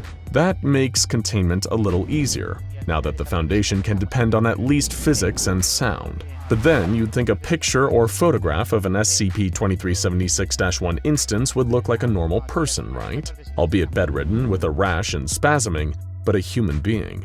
You'd be wrong.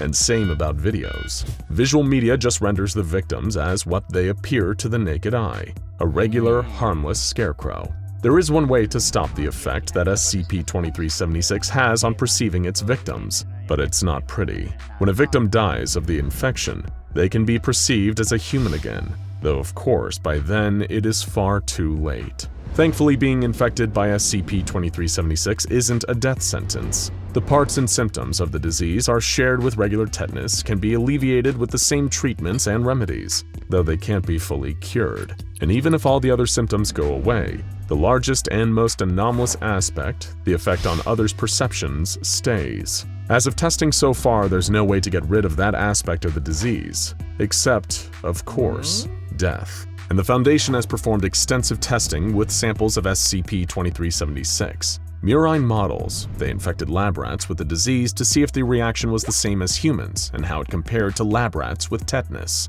The answer was extremely similar. Just like tetanus, if an SCP-2376-1 instance was pregnant when they were infected, the disease would easily transfer to the fetus and give the baby the scarecrow virus from birth. And rats that went to stage 2 also were perceived as scarecrows. Tiny little straw-stuffed scarecrows shaped like mice and stuffed with denim and straw. But unlike humans, rats and mice eat straw, which is exactly what the non-infected rats began to do to the infected ones. They were unable to perceive the rat's cries or thrashing and cannibalized it. But SCP-2376 and tetanus are bacterial infections. By eating the infected rats, the other rats also became infected, showing the disturbed Foundation researchers how this disease managed to spread unnoticed. Protocols were immediately implemented to make sure rats and mice couldn't get into the containment chambers of SCP-2376-1 instances, lest they try to start eating them and spread the disease like wildfire through Site-234. Until the medical researchers can get a better understanding of what exactly SCP-2376 is and how it affects other mammals besides crows, people, and mice,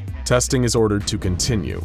And several other researchers have noted how similar the effects of the virus are to other anomalies, such as SCP-2316, a pathogen that causes the entire body to lock up and stop doing everything, and SCP-2218, a number of teleporting intelligence scarecrows. Maybe SCP-2376 is the result of these two anomalies coming into contact and interacting, as some of the researchers are investigating. Or maybe it's much more nefarious. Perhaps these anomalies share a common synthetic origin, like someone trying to create an anomalous biological weapon. Or maybe it really is just a coincidence. SCP-2376 was first encountered by the Foundation in the exact place anyone would expect to find straw and scarecrows, the wide, vast cornfields of Iowa in the United States. But they didn't find them in a field of wheat or in a barn. They found them where you'd expect to find disease victims: a hospital. More specifically, Foundation agents found a number of corpses stuffed into the garbage disposal units of the hospital of a small Iowa town. The nurses and janitors at the hospital had no idea what happened. They said that some teenagers had broken in during the night and dressed a number of scarecrows in scrubs before leaving them in the wards as a prank. The staff in the morning had found and disposed of them in the trash. Knowing what we know about SCP-2376, the actual story is much more tragic. Somehow, the infection had probably gotten into a human at the hospital, and the doctors began treating it the same as they would tetanus. The doctors and nurses had also got infected, and quickly entered into stage 2 while at work. But remember, victims stop being perceived as scarecrows when they die, which means that when hospital staff threw them into the trash, they were still alive. If you can call that alive. But their thrashing and yelling couldn't be perceived by the others. Once they went into the disposal units, they quickly deteriorated and died. A deeply tragic situation all around. But how did SCP-2376 get to the hospital? Where did it even come from? Foundation agents have a pretty solid theory. They scoured the local town for any strange events, incidents, or rumors about scarecrows, and found something much bigger than what they were expecting. A week before the corpses in the hospital were discovered, a man in the next town over had died, or more accurately, he had been killed. His wife called 911 incoherent and sobbing, and explained to the operator that she found a spare scarecrow in the garage a week before, and had nailed it up outside of the house on a post. After 3 days, she had walked outside and found, instead of the scarecrow, the body of her husband, at which point she broke down and called 911. The woman was tried for murder but acquitted on an insanity plea, based on her claims of her husband having turned into a scarecrow. The man's corpse was sent to the morgue at the hospital for an autopsy, which is probably how the infection spread to the other hospital staff. But not before the autopsy was completed and a report filed indicating cause of death: dehydration from being out in the hot sun for 3 days. Foundation staff quickly moved in and quarantined the body, confirmed the presence of SCP-2376 in the blood, and the wife confirmed her husband had symptoms similar to tetanus a few weeks ago. As for how the infection got into the man, that remains a mystery. The outbreak was considered contained by the Foundation, and since then there have been only cases here and there throughout the American Midwest, until now. An addendum to the file indicates that the Foundation has located and identified a new strain of SCP-2376, the key difference being the carrier and the effect. Rather than crows, it is transmitted by pigeons, and its origin point is in a highly urban location in Illinois. More likely than not, it's in the third largest city in the United States, Chicago. And the second difference is that instead of scarecrows, the infected are perceived as inanimate mannequins, the kind you'd see in any clothing or department store. Based off the vastly increased risk for the epidemic, the Foundation's medical department have requested that SCP-2376 be reclassified to Keter. SCP-2376 goes to show how even the diseases we don't know exist can be dangerous in more ways than just threatening our lives. So next time you see a crow scavenging for food in your front lawn, maybe think twice about getting too close to scare it away. You might just wind up on a pole in the same front yard, scaring crows away in your new straw-stuffed overalls forever. There are many things in this world that we do not and perhaps cannot understand. The SCP Foundation dedicates itself to researching and containing these things, but even they occasionally encounter something that defies any kind of true understanding. The unknown is terrifying to the average person, but for an organization that specializes in knowing the unknowable, a mystery that refuses to be understood can be downright nightmarish. A Foundation expedition team lost contact with their command while on a mission in the northern Ural Mountains of Russia. After 6 hours of silence, radio contact was re-established, though video feed continued to be disabled. A lone agent, Dr. Fellenstein, called out desperately over the radio waves, begging for someone, anyone, to answer him. Command responded, requesting a status update on the rest of his crew.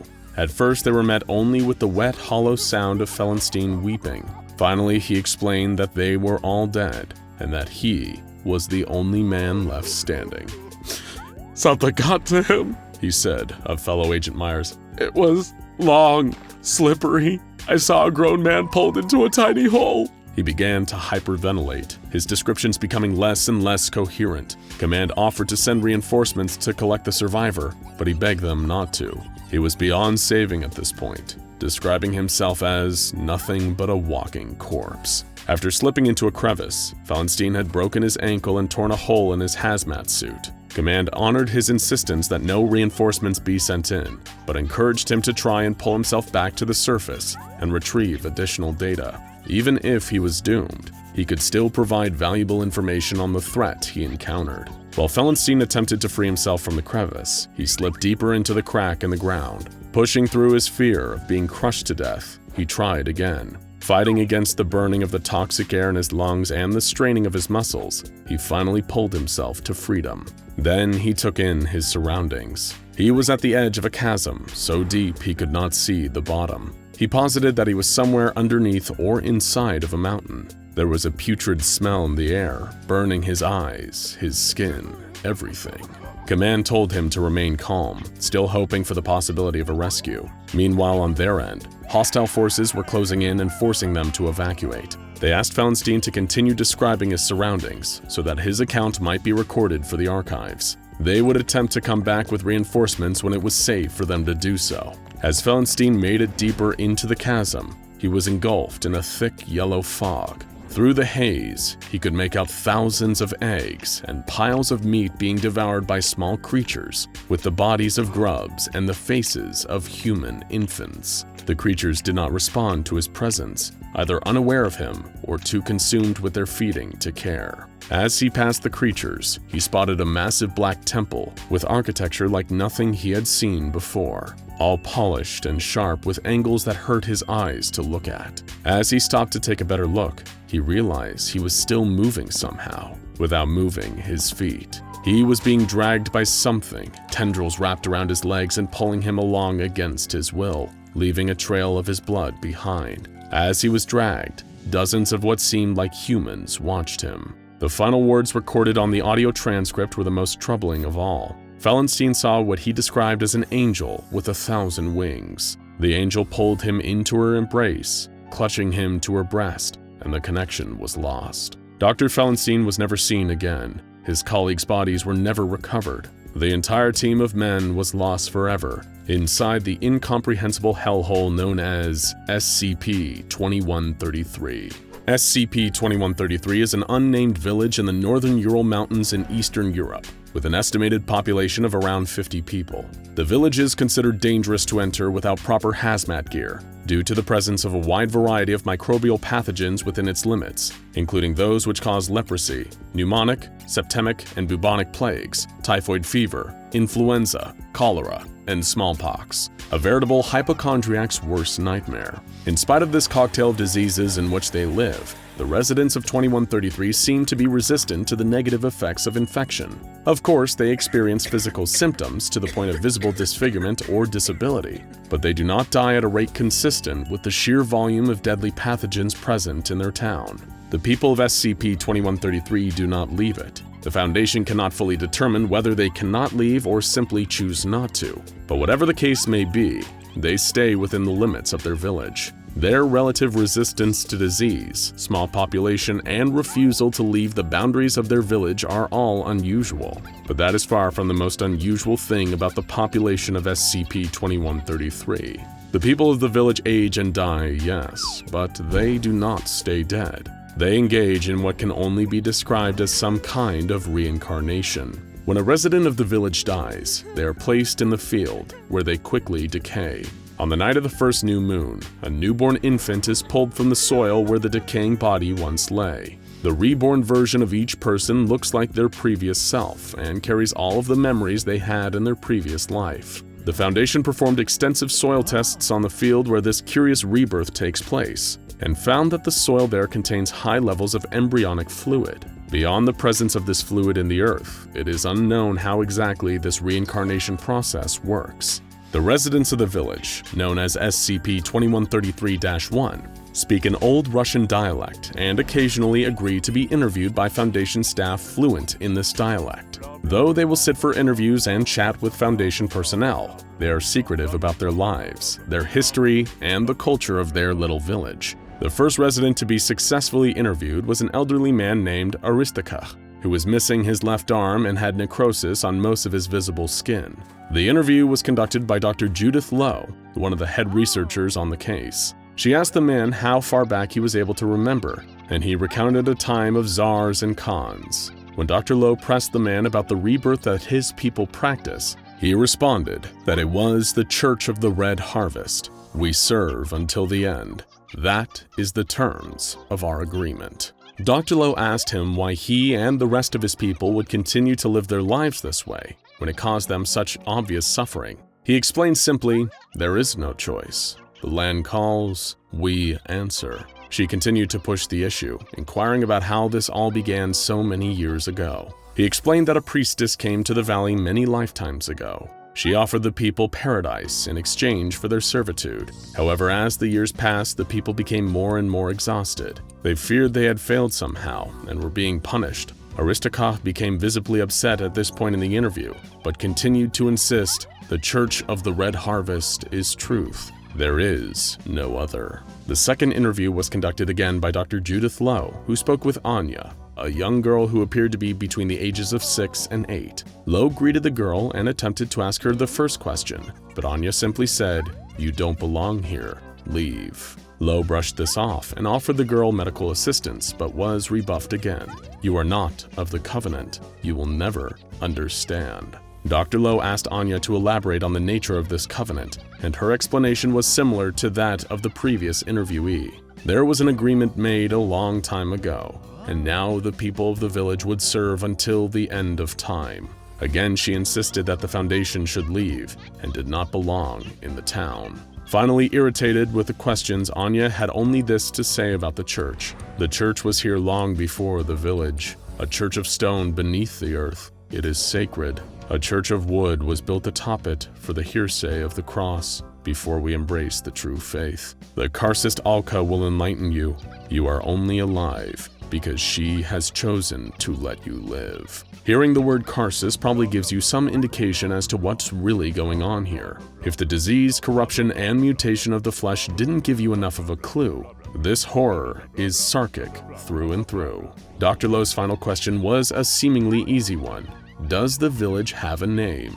As soon as the words left Dr. Lowe's lips, Anya began to vomit up a thick black substance, ending the interview. Instances of SCP-2133-1 are largely apathetic towards Foundation agents, unless they get in the way of their routine. The agents are allowed to go inside any of the buildings in the village, with one notable exception, the Church of the Red Harvest. Any attempts to learn more about the church or enter its walls are met with refusal to explain, or in some cases, outright hostility. Though the villagers are largely peaceful toward the Foundation, they are not the only entity living in SCP-2133. Throughout the village, there are instances of something known as SCP-2133-2. These organic structures, which have the appearance of dark red tentacles, display overt hostility towards outsiders and will attack any that get too close. They are especially aggressive to any outsiders that attempt to enter the church. Tissue samples were taken from the tentacles for observation, and they were found, horrifyingly enough, to genetically resemble tissue samples from humans. After the interview with Anya, the Foundation research team determined that entering the church was of the utmost importance. Mobile Task Force Beta 7 was dispatched for this mission, and after the residents of the town were restrained, a team of 12 operatives was sent in. They were armed with radios, video recorders, hazmat suits, and air tanks. As they attempted to enter the church, the tentacles attacked, but were subdued with flamethrowers. Apparently, like most living things, they are not immune to fire. Inside the church, the research team found small idols crafted from bone and leather, and a few others made from tumors hanging from iron hooks on the ceiling. At the building center was an entrance to a system of caves and caverns beneath the village, stretching beyond its borders into the mountains. Several previously unseen organisms, designated only as SCP-2133-3, were discovered inside. One was terminated and taken back to the Foundation for an autopsy. The creature was humanoid in nature, with swollen organs and flesh, and an overgrowth of bone and fatty tissue. After the autopsy, the team of operatives refreshed their air tanks and headed back into the village to continue their research. About 50 minutes into their expedition, all contact was lost out of nowhere. 6 hours later, Dr. Fellenstein would make his infamous radio contact, and the nightmare would unfold from there. Currently, SCP-2133 is easily contained. A secure perimeter is maintained at the 10-kilometer radius around the town, preventing any civilians from making their way inside. There are guards positioned along the perimeter under the guise of a Russian military base. In spite of the horrifying nature of SCP-2133, the villagers do not seem to pose an immediate threat to anyone. They simply want to be left alone, to till the fields and attend their church, in an endless cycle of winters and summers as they wait for the end to come, as they hope that finally their agreement will be honored and that they will find peace. Across all cultures and people, humans have always had one enduring question. What happens to us after we die? As soon as we figured out what death is and that all humans die, excluding some very special anomalies, we started wondering what comes next. Is there some kind of heaven or hell? Are we judged based on our deeds in this life? Or is it just purgatory for all eternity? Assuming, of course, that there's anything at all. Maybe it's just nothingness. Who knows? Some people who have had near-death experiences, like being hit by a truck or having their heart stop, report going into the afterlife. But almost all of these claims were retracted or debunked. And of course, there's the famous white light on the other side of the tunnel that people say precedes death. The human fascination with death extends beyond that too. Mythologies all have their own interpretations of what happens after the physical body stops functioning. The ancient Greeks believed in Hades, a realm ruled by the god of the same name, where the souls of the dead would go to be separated into those who were good in life and those who were bad. The good would feast for eternity in Elysium, while the bad would suffer horrible and poetic punishments depending on what they did. The ancient Egyptians also believed in an underworld of the dead, though theirs was different from their Greek cousin. They believed in the Duat, which was pretty similar to Egypt itself. It had plains, lakes, rivers, deserts. Dead souls would travel down the Nile River to face judgment and either be rewarded or obliterated. Many Egyptian gods and goddesses were also said to reside in the Duat, and some cultures don't believe in an afterlife at all, at least not how most do. Tibetan Buddhists believe in a cycle of reincarnation. When someone dies, their soul is reborn in the body of a new living thing. One can be reincarnated as another human, a plant, an animal, or even an insect. What you're reincarnated into depends on your deeds in your past life, interacting with other reincarnations, and you can only escape the cycle of death and reincarnation by reaching spiritual enlightenment, nirvana. Needless to say, many cultures have their unique interpretation of what happens to the soul and the spirit after your body dies. But there's no proof or way to confirm anything, so it's all confined to the realm of belief. There's no way to reach into the afterlife and speak to someone to find out what it's like. Or is there? Well, that definitely sounds like an anomaly to me, doesn't it? But the SCP Foundation doesn't just have one anomaly related to what happens after you die. Some of you may have seen our video on SCP-2718, What Happens After Death. It's an anomaly very few people know about. The long and short of it is that SCP-2718 is a cognitohazard. Once you learn about it, it infects you. And when someone infected with it dies, their mind and soul stay intact after they die. but they can't move their body. So they're cursed into staying perfectly conscious and aware of every nerve and sensation in the body, even as they're buried and decompose over decades, without being able to do anything about it. Horrible, isn't it? Totally. And that's why you should watch it immediately after you finish this video. Luckily, the SCP-2718 file is safely quarantined and buried in the database. It can't be excised completely, but making it so that only a handful of people ever have a chance of stumbling upon it is the best the Foundation can do to contain this anomaly. As for those people who do, well, what can you do? For a very, very long time, the O5 Council thought that SCP-2718 was the definitive answer to the question of what happens after death. But another anomaly discovered several years later overturned that answer. SCP-2922. Notes from the Under. SCP-2922 isn't anywhere near as heavily classified as SCP-2718, so we can read it safely without worrying about infecting ourselves, which is pretty good, considering what it can do. But let's get into it. SCP-2922 is a Euclid class anomaly and consists of 3 parts. SCP-2922-A, which is contained under high security at Area 2922, a small facility built especially to contain it. 24 hours a day, 7 days a week, 1 staff member from Project Corbinic has to be in its containment chamber to answer any calls that might come from it. In case you weren't aware, Corbinic is the name of the castle where legends say the Holy Grail is kept, and was discovered by King Arthur. Maybe SCP-2922-A is connected to it. SCP-2922-C also needs to be researched by SCP-2922-B due to its importance to Foundation operations. SCP-2922-B seems to be some kind of person in that case. But what does any of this mean? You see, SCP-2922 is a method of communication between a human brain and a telephone. More specifically, it's a kind of concept, what the Foundation would call a mimetic cognitohazard.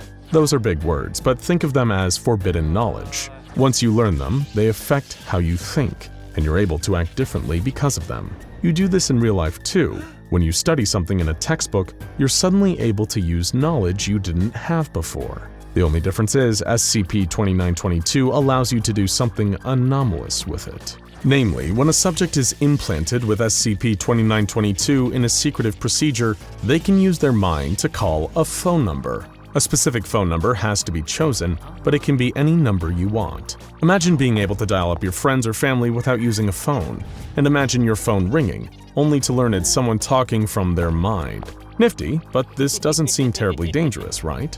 The Foundation isn't quite sure how it works. After performing research involving SCP-2922 infected subjects calling phone numbers, they've detected that no radio waves or communication signals are involved, which is part of why it is an anomaly. But how would something like this be created? Well, SCP-2922 was created years before the Foundation ever heard of it, by a small software development company. They were trying to create an app that would allow you to send messages to people, and somehow accidentally created an app that was telepathic. It could send messages from the mind. When they realized what they'd created, they got scared and abandoned and buried the project, destroying all their copies of the app. Well, almost all. The Foundation heard about the project several years later and managed to locate a single remaining copy of the SCP-2922 program from the depths of the company's archives. Even though it's an app, it can be used to call landline phones too, which is exactly what the Foundation did.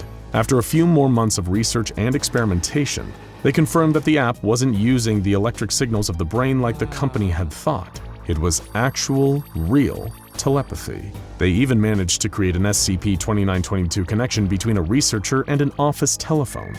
That's what the sub-anomalies are. SCP-2922-A is a simple landline phone, the kind you'd see in a receptionist desk or in someone's office space. It's the designation number that SCP-2922-B can call into. SCP-2922-B is, of course, the human element of SCP-2922. But the Foundation only had one chance at success at this experiment because of the singular copy of the app.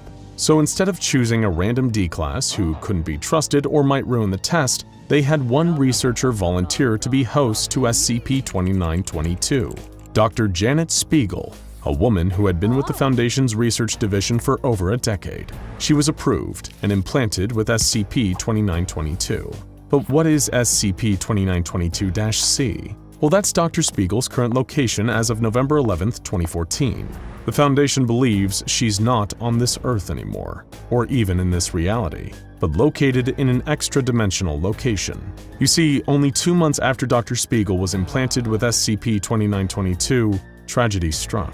While driving to work, her car was rammed by a drunk driver, killing her instantly.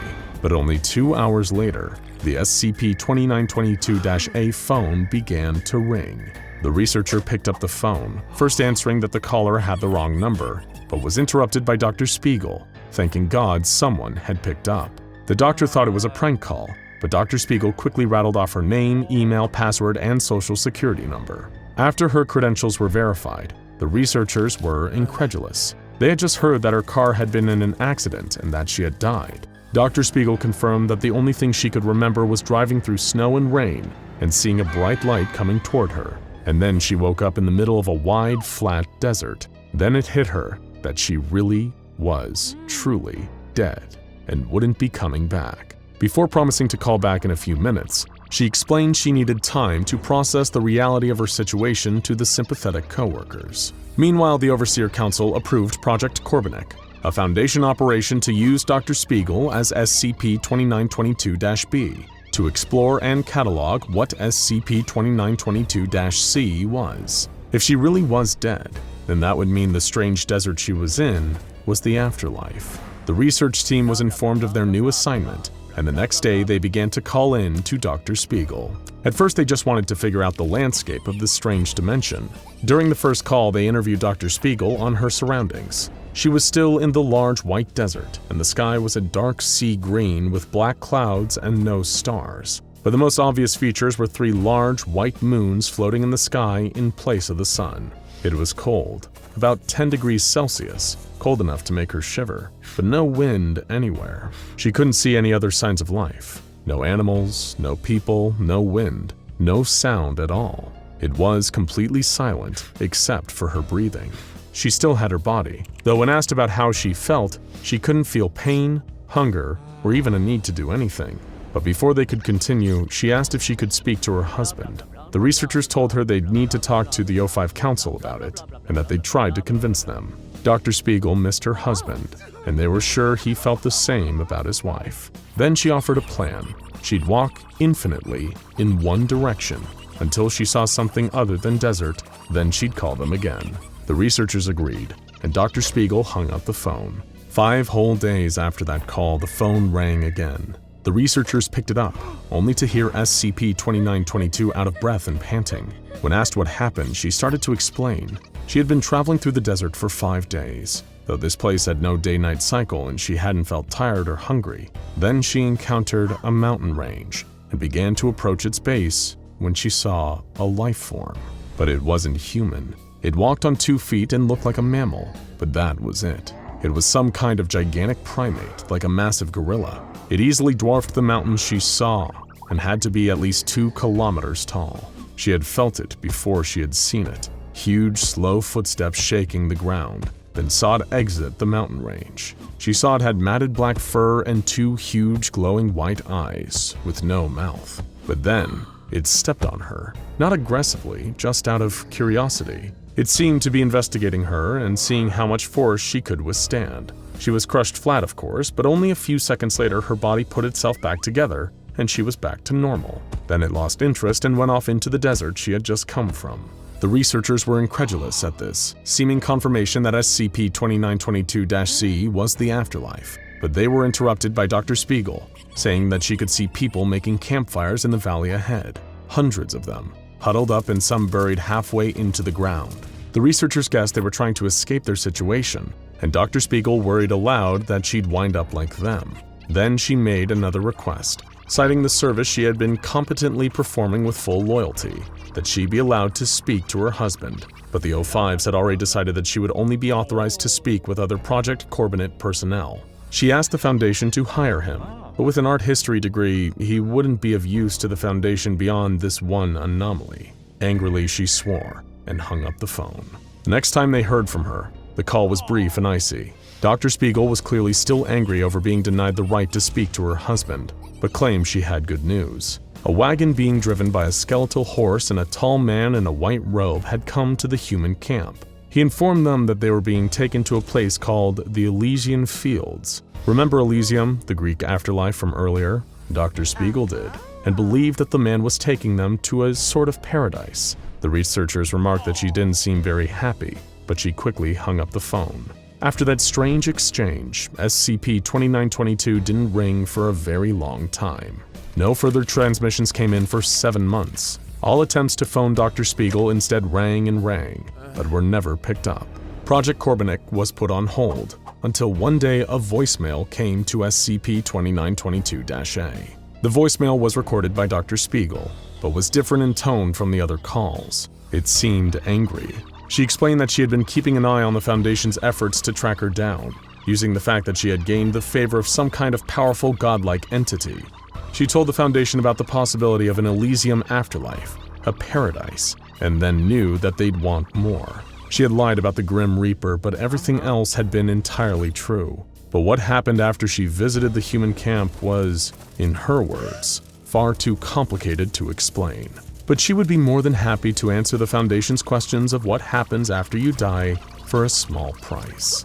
If the O5 Council let her speak to her husband, she'd tell them everything. But if they weren't willing to accept one civilian, then she'd know, and would never tell them the real answer. She signed off, ending the voicemail. The researchers were shocked at this sudden betrayal, and forwarded the request up the ladder. But by the time the O5 Council began deliberating on whether to involve her husband in SCP-2922, something else happened. Foundation researchers tracked another voicemail coming from the same kind of anomaly, except it was going to Herman Spiegel's house, Dr. Spiegel's widowed husband. Figuring that she was trying to contact her husband, Mobile Task Force Psi-8, the Silencers, raided his home. But as soon as they threw open the door and moved in, Mr. Spiegel threw the phone towards the wall to destroy it, and was shot by the soldiers. The phone, however, was unharmed, and still had one voicemail on it that the Foundation was able to extract. The voicemail was from SCP-2922-B, Janet Spiegel talking to her husband.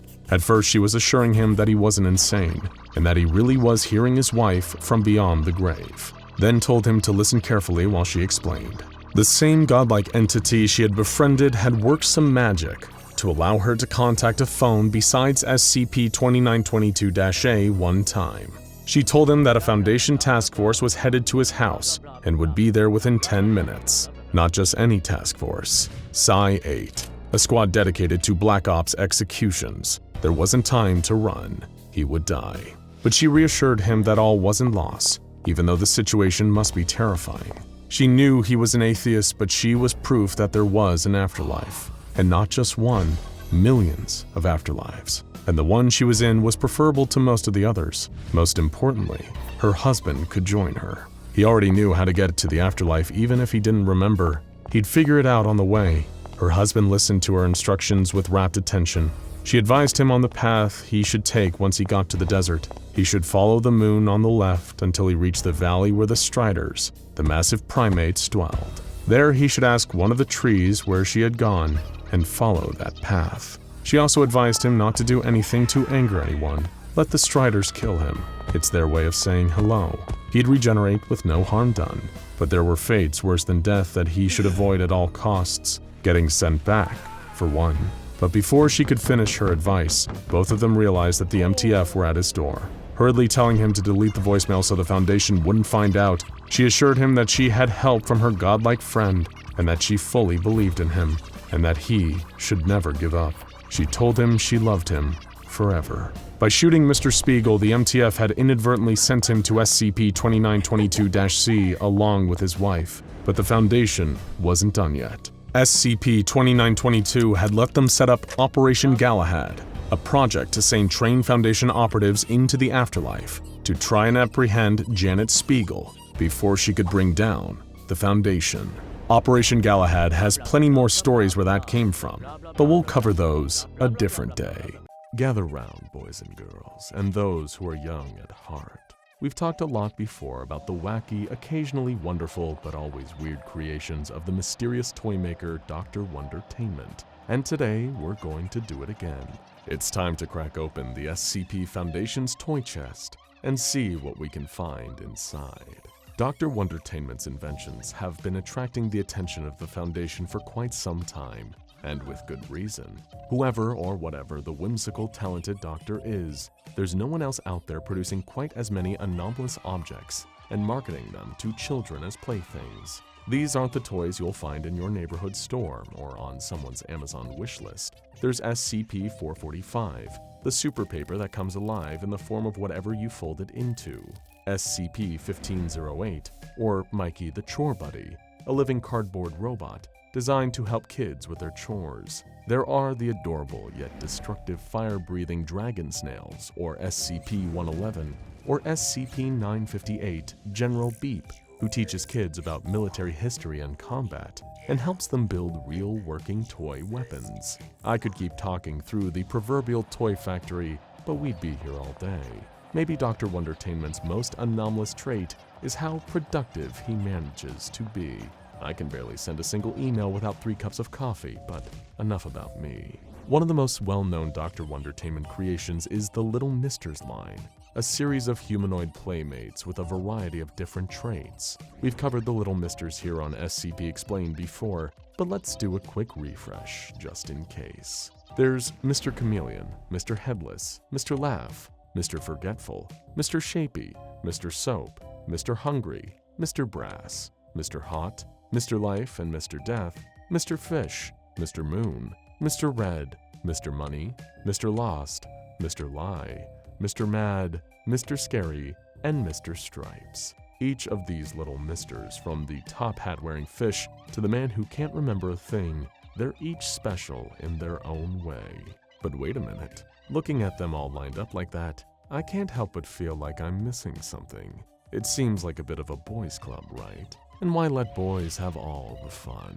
Well, it seems like Dr. Wondertainment thought the very same thing, because he made a little mister just for girls. Enter Miss Sweetie, the sweetest, pinkest gal around. At first glance, you might mistake Miss Sweetie for an ordinary woman, aside from her naturally pink hair and eyes. No wig or contact lenses here, but like the rest of her fellow misters, Miss Sweetie has more to her than meets the eye. So what lies beneath that candy-coated, sugary exterior? To crack open that hard candy shell and get the truth inside, we'll have to look a few years back to when Miss Sweetie first caught the attention of the Foundation. It all started in a small, unassuming town tucked away in a valley flanked on either side by mountains and thick forests. It was a peaceful place, if a bit boring. The worst thing anyone could remember happening in years was a cheating scandal at the yearly pie bake-off. Then, 10-year-old Nina went missing. Her family was terrified. They called the police right away, but the authorities insisted that it looked like a classic case of a little girl running away from home. After all, she had taken her backpack, her favorite toys, some sandwiches, and bottles of water from the fridge. She would come back home soon, probably later that day, and everyone would be able to laugh about this by tomorrow. But tomorrow came, and Nina still didn't return home. People began to whisper, the way folks in small towns always talk behind each other's backs. Was there some trouble at home? Nina had seemed like such a happy girl, so outgoing, leading her troop in Girl Scout cookie sales every year and singing solos in the school choir. Something must have been wrong, though. Otherwise, where did she go? Then others began to disappear. Tommy Bowers was last spotted walking home from school. He fell behind his friends, stopping to tie his shoe. When they noticed he was no longer with them and went back, he was gone. Then Mikey Paulson vanished on a camping trip in the nearby forest. His father left him alone for a second in broad daylight, just to gather some firewood for later that evening. And when he called out to his son for help carrying it, there was no reply. One boy was catching toads in the creek behind his house when he disappeared. Another was seemingly snatched while walking his dog. The dog, unharmed, ran back home on her own, dragging her leash behind her as she went. It had started with Nina, but now no one could be certain if it would stop. The townspeople began to panic, wondering who would be next, who was taking their children, and why. As it always does in small communities in the grips of terror, suspicion began to grow. Neighbors turned on each other, pointing fingers at anyone who seemed the least bit suspicious. Local police were baffled by the sudden slew of apparent kidnappings. Sure, they had a few potential suspects, an elderly woman with the local kids claiming that she was a witch, a school groundskeeper that just had a generally weird vibe about him. But none of the leads ever went anywhere. There was no evidence found at any of the scenes. Where there were footprints, there were only one set, the child's, leading off into the woods until they could no longer be tracked. Tensions were mounting, and no one could trust anyone anymore. In a town where people had always left their doors unlocked, people were boarding up their windows, pulling their children out of school, and keeping them home at all hours of the day. If they didn't, after all, their child could be the next one to vanish. After a week of nail-biting tension and looking for threats around every corner, the town was treated to a shocking surprise. Nina came home. Casually as you please, her parents saw her come skipping down the driveway, a little dirty and clearly exhausted, but cheerful. They embraced her weeping and she hugged them tight, asking them to please stop crying. "We didn't know where you were," her mother sobbed. "Didn't know if you were okay or..." "I'm fine," Nina insisted. "They let you go?" her father asked. "What? I just got hungry and I missed you, so I came back," Nina explained. "Who took you?" her mother asked. "No one took me. I was visiting my friend," Nina laughed. Her parents stared at her in shock. "What friend?" her father stammered. "The pink lady in the woods," Nina said simply, and then she rushed inside to grab a snack and say hello to the family cat. Police came by the house to speak with Nina, and after talking in circle about her friend in the woods and refusing to say that she was kidnapped, she agreed to show the officers where this lady in the woods was. Other than her location, all they could get out of Nina was that the lady was pink. She could do magic, and she had lots of friends. They had no way to know for certain, but they hoped that this mysterious woman would lead them to the missing boys. So that same day, a team of police officers, none of whom had ever seen more action than a parking ticket or a teenage vandal spray painting a wall, set out to recover the kidnapped children from the lady in the woods. It wasn't easy to navigate, following the directions of a child. What exactly did she mean by, "Go past the rock shaped like a butt," or "Look out for those purple flowers I like"? In spite of their obstacles, though, they were able to get their bearings. They realized they were getting close, though close to what, they couldn't quite be sure, when Officer Rita Flynn stepped on something that crunched loudly beneath her boot. "What the?" She lifted her shoe to find a piece of bright blue hard candy broken beneath the sole.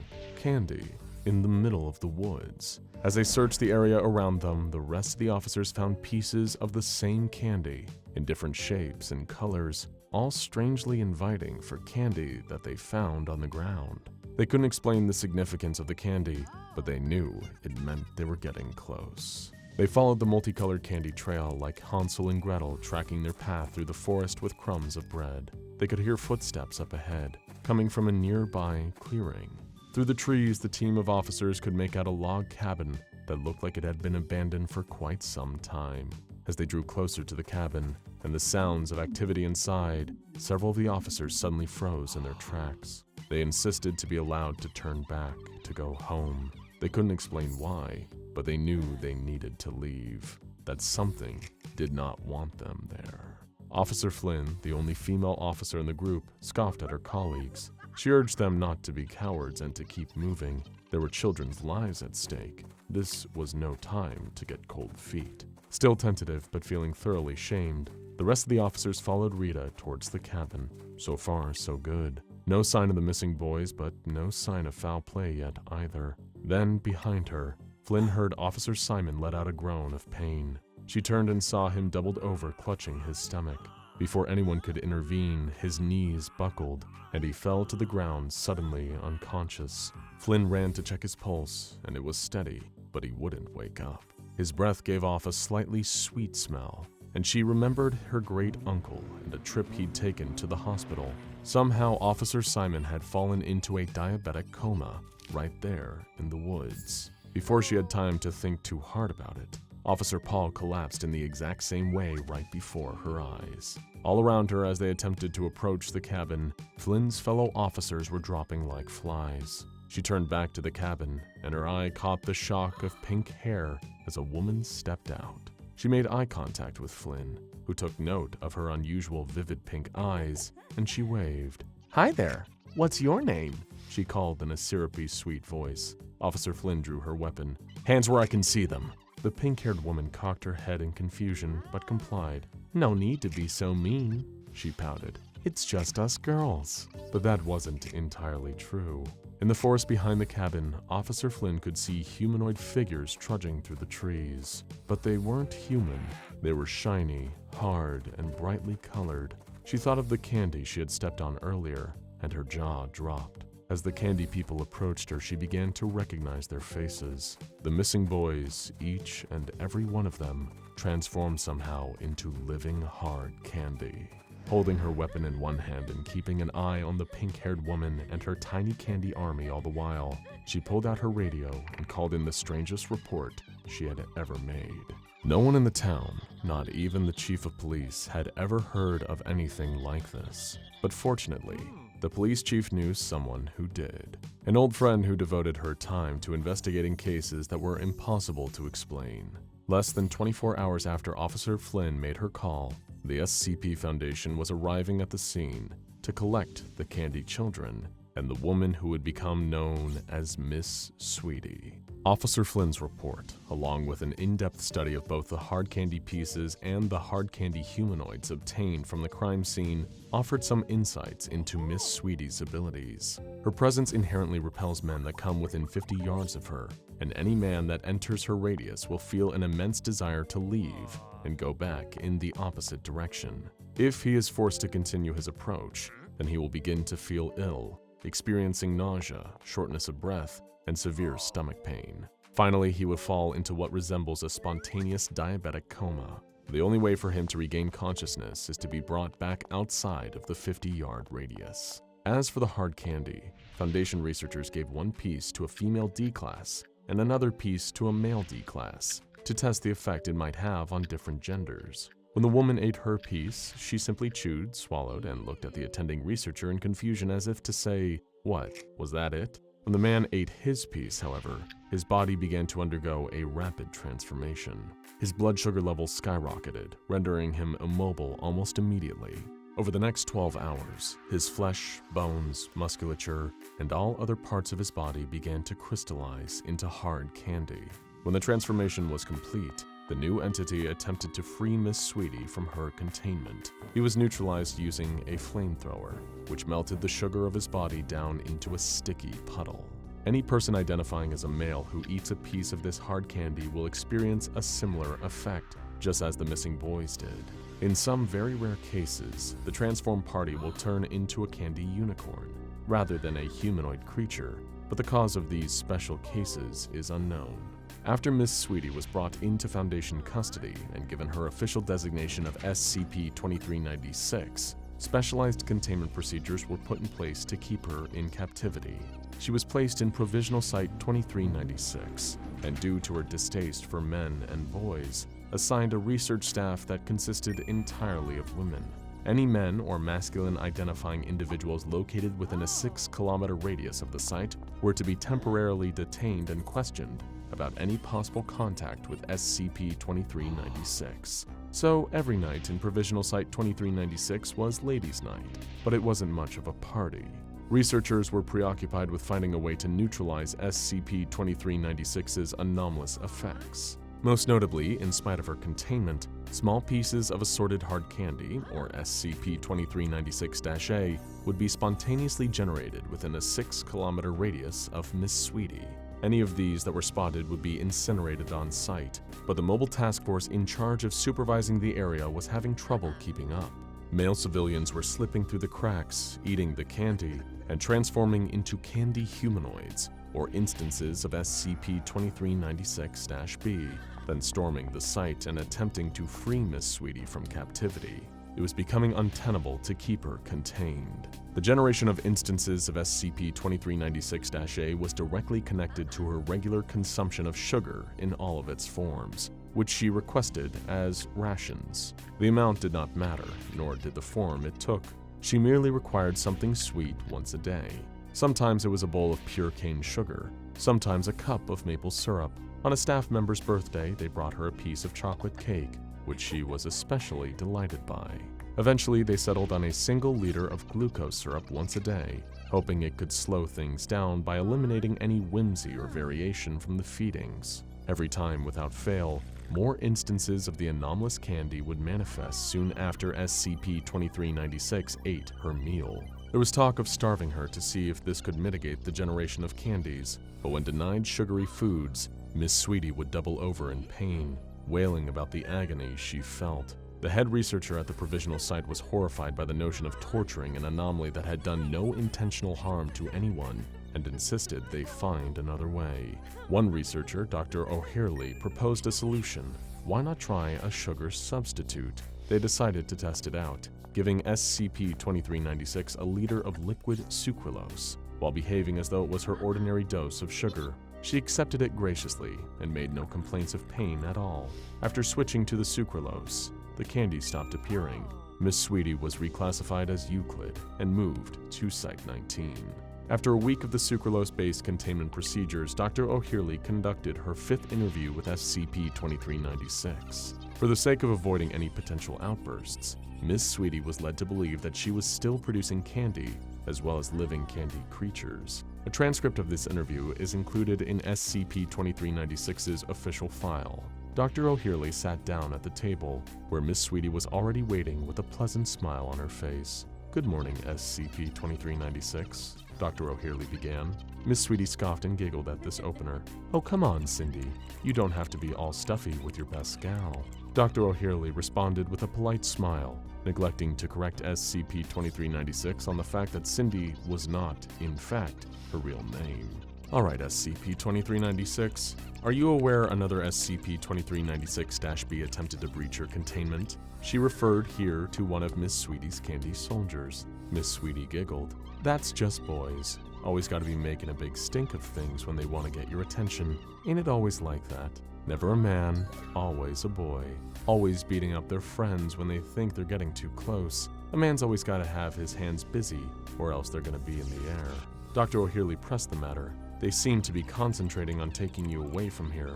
Are you unhappy here, SCP-2396? Miss Sweetie sighed. "A woman ain't happy anywhere. Isn't that what they say?" Dr. O'Hurley frowned. "I'm not aware of any such saying." Miss Sweetie shrugged. "It should be one." "I don't know, Lucy. I just think it's because every gal wants this big strong lug to sweep her off her feet. And these are sweet boys deep down. Even if they're sticky, I'm sure they'd sweep you off your feet too, if you girls asked." Dr. O'Hurley thought about commenting on the inherent sexism and heteronormativity of this statement, but thought better of it. She also considered pointing out that Lucy was not her name either, but shook it off. "Then what about the instances that resemble unicorns?" Miss Sweetie lit up at the mention of these. "Don't you just love unicorns? All little girls love unicorns. You can eat them too, when you get bored. Little girls get bored. It's good to have boys and unicorns you can eat when you're finished." "Isn't that a little reductive?" Dr. O'Hurley replied. Miss Sweetie appeared to become irritated. She rolled her eyes. "Look, Toots, I'm a girl's toy, and it's a man's world. What do you want from me? Is that why you repel men? Because you're a girl's toy?" Miss Sweetie nodded. "Dr. W didn't like it when boys break their sisters' toys. Told me it was damn near the worst thing in the world. And they can't break me. They can't even come near me. Well, except if they're, all sweet and handsome. And you're happy with the way things are?" Dr. O'Hurley asked. Miss Sweetie paused for a moment to consider, then answered, "Dr. W's good in my book. I always had a sweet tooth, and I always wanted to be a girl. Kind of an okay trade-off, if you ask me. You guys ain't so bad, though. Even if the food's crap. Don't know how you mess up sugar, Sarah, but you guys make it taste like crap." Aside from complaining about its taste and no longer being able to produce any of her anomalous candy, the sucralose substitute had no adverse effects on SCP-2396. At this point in time, no containment measures beyond this dietary change, and making sure all staff that interact with her identify as women have been necessary. So, Miss Sweetie sits in her cell in the low-security wing of Site 19, missing her favorite sugary treats, but otherwise content with the way things are. And on the outside, no more unsuspecting boys are being transformed into confectionery against their will. Just to be safe, though, if you're ever out walking and you see pieces of delicious-looking hard candy scattered along the ground, just remember what your parents always said. don't take candy from strangers. You just never know where it came from. We all have that one toy from our childhood we held near and dear to our hearts. From stuffed bears to action figures, every child has something meaningful to them that they clung to. It may have been a gift from a parent or grandparent, or maybe it was an old family memento passed down from generation to generation. Regardless, those of us who had these toys became extremely connected to them physically and emotionally. Perhaps you talked to this toy like it was your friend, or clung to it during nights where it was storming in order to comfort yourself. What if these toys were giving the same feelings back towards us and we didn't realize it? It's a question that only those in the universe of the SCP Foundation could find a proper answer to. SCP-174, Ventriloquist's Dummy. It was a normal day for SCP-174 and its owner. Mary, a 9-year-old girl, had a pretty ordinary existence for a girl her age. A room decorated in pink in obvious fashion. Her school books and art supplies sat on her little desk in the corner, and all of her dolls and toys neatly sat on the shelves on the wall. She wakes up around 8 o'clock for her 3rd grade classes at the nearby elementary school, where she is driven to by her father every day. She gets dressed quickly in her school uniform. SCP-174 remembers a long blue skirt, white button-up shirt, and flat black shoes. This was routine. SCP-174 watched her every day to the point it became part of its expected daily regimen. Mary ventures out of the room with a quick goodbye to all her lovely toys, SCP-174 being among her favorites, if not her absolute favorite toy to play with. For hours, SCP-174 would sit on the shelves of Mary's room, staring at the same pink wall all day long, waiting in pure excitement and happiness for the room door to get pushed back open so playtime can begin once again. Mary loved the toy, and oddly enough, the toy loved Mary back. Most kids would probably find SCP-174 creepy. Ventriloquist's dummies are not often thought of as cute or cuddly or even good playtime friends, but Mary didn't care. She and SCP-174 had so much fun together that she didn't even comprehend the fact that it might be creepy, never mind a thought about what other people might think. All the dressing up, making up stories, and living them out, from brave princes saving princesses to evil dragons or pirates taking on the 7 seas in search of treasures. SCP-174 had fun playing along with Mary's childhood imagination. Her joy was its joy. It was more than enough for Mary to be happy, and in turn, SCP-174 was also happy. It remembers the day it was brought out of the dingy attic, where it was forgotten, left to dust and cobwebs to pile up on it over time. SCP-174 was a creation of Mary's grandfather, a now retired ventriloquist performer and a master of it at that. SCP-174 didn't mind the work, but it wasn't loved like it was now. It was just a prop to be used for laughs and money. But now it was something someone actually cared about.